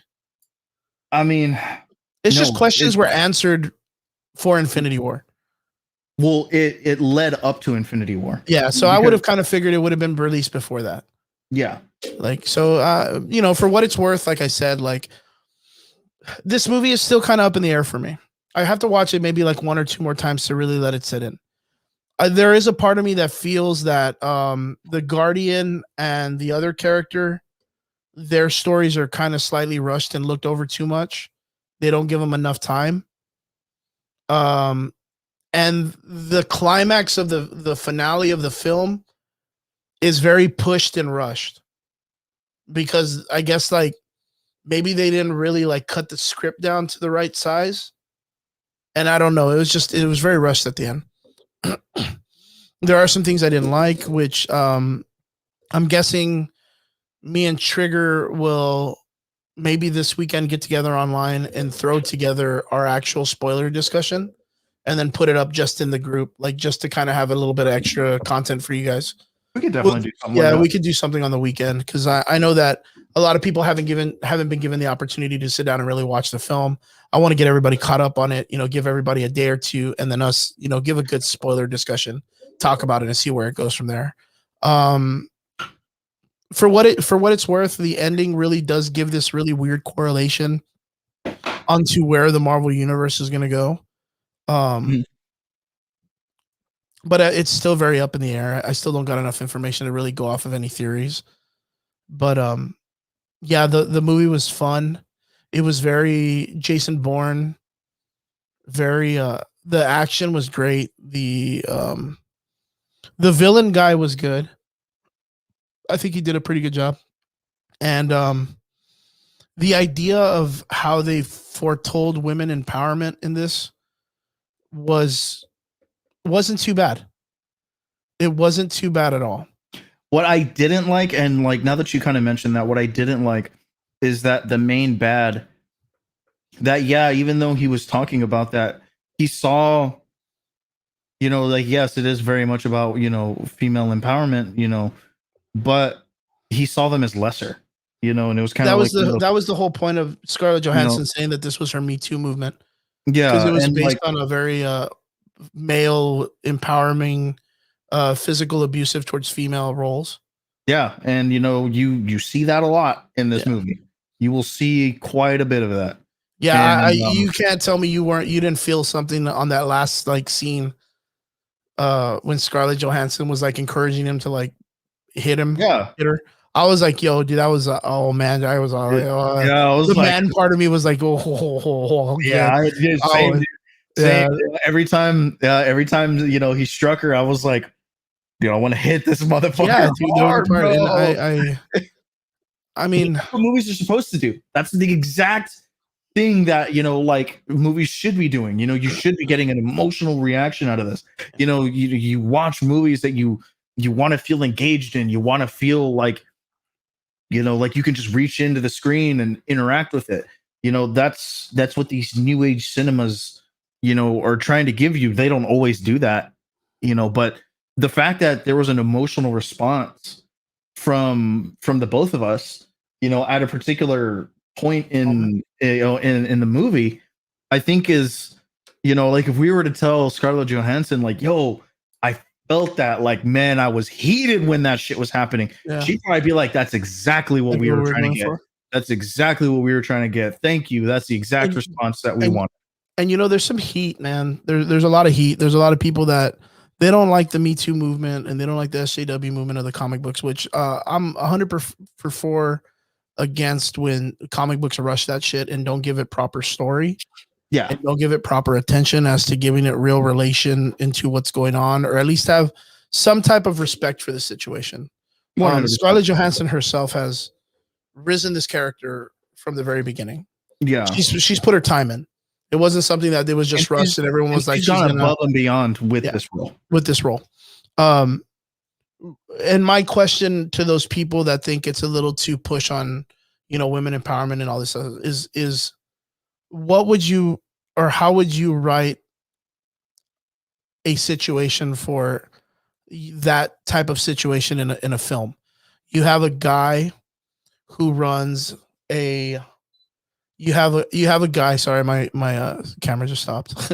Yeah, I see that. It's acting up. Yeah, but it's okay. You have a guy who actually is starting or has created this like assassination group with a bunch of females, and it's literally the only thing that they changed from history or reality is that it's not sex trafficking.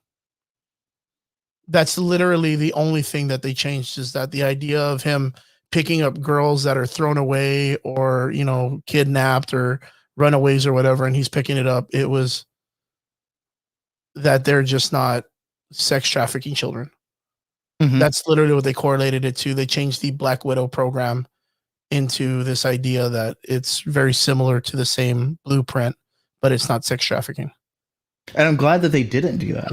Of course, dude. Yeah, I wouldn't want to see that. Yeah, it's yeah, and not just the fact that I wouldn't want to see it, but it's kind of like one of those things like, yo, dude, I got enough fucking real world problems. Yeah. I don't need it in my fucking movies all the time. But not only that, it correlates and it's relatable, and you kind of can see that happening. Yeah. So they use that in a very interesting way. I kind of felt in a story way that it was relatable, and I saw that and I was like, wow, like I get it. I get what the bad guy is doing, and I get the reference to it in reality. Mm-hmm. So for what it's worth, like I understood that, and it even correlates with the conversation they had with the Red Guardian, where the Red Guardian about the removing of the ovaries and all that other stuff. Yeah, I was just thinking that too. Yeah, like it was that too. It was for what it's worth, is they've always made it kind of like a little zinger, little kind of comedy thing in the way she's saying it's really funny, but it correlates with Black Widow saying it in the other movie with the Hulk, like mm-hmm. that it's something that's effective and hurtful and stuff like that. So for what it's worth, the movie isn't done in a bad way. It's not offensive or vulgar or politically driven in any way. No, not at all. I do feel that the Black Widow character in history has been shit on more than enough when it comes to her just being a sexual icon in comic books for dudes to like gaga over. Mm-hmm. And for them to give her a movie like this, where it's like a good spy movie, I'm happy for it. I'm happy for what it is. It didn't have all the excitement and bells and whistles that a Marvel movie had. But again, it correlates very well to the way like the Winter Soldier was. Exactly. Like it was a very grounded film. We're not getting the Loki, WandaVision, special effects of magic and shit like that. Yeah. I loved it, dude, because granted, like I had like my, tactical gripes about it, but this is me being a critic at that point. But you look at like how everything was written, and that's why I gave it like an 8, because I was like, dude, this is a fun movie. It's a very, very fun movie. I'm looking at these characters just come up and just be like, you know what, yeah, man, this is this is what's up, and we have a nice little send off for Scarlet because this is her last one. Yeah, I think it was in good respect for her character, and she really pulled the role. And for her to kind of pass the torch to the Yelena character, Florence, was really great. And that's kind of what pisses me off about the fucking post credit. Yeah, is that it really shits on that. Like, well, we'll see how that goes. We'll talk about it more in our spoiler discussion this weekend. But guys, what did you think of the Black Widow movie? Have you been able to see it? What did you guys think of the post credit scene? Hit us up, leave us a comment on our Facebook, and yeah, let us know what you guys think about how Black Widow went. Do you feel that the time that was used for them to hold it out, to them to put it in theaters or to release it in Prime, that it was a good thing or was it a bad thing? How do you feel what's next for the Marvel Universe? Where do you think they're going to go from here with the Black Widow character? Let us know in the comments or put it in a post on our Facebook. We love to hear your comments. Guys, if there's anything you want us to cover in the nerd world that you guys want our take on, don't be afraid to hit us up on our Facebook account. Let us know what you guys want to check out or what you want our opinion on. Guys, we want to say thank you so much for tuning into the show here on Friday nights with us with the Average Boys podcast. We want to say thank you to our extraordinary listeners, and we hope you guys are being safe. The world seems like it's going back to normal, but there are, of course, things that the government is saying that, you know, may still be dangerous. Guys, all we can ask you to is be safe, take care of each other. If don't do anything you don't feel uncomfortable doing, but just take care of you and your own and be courteous to others. Guys, thank you so much to our extraordinary listeners. Thank you for tuning in again on the show. Brian, Robert, John, anybody else in the comments, Brianna, right? Brittany, thank you guys for tuning into the show. We appreciate you guys so much. If there's anything that we could ever help you with, if you guys are interested in starting your own podcast, let us know. Hit us up, message us, and thank you guys so much for tuning in.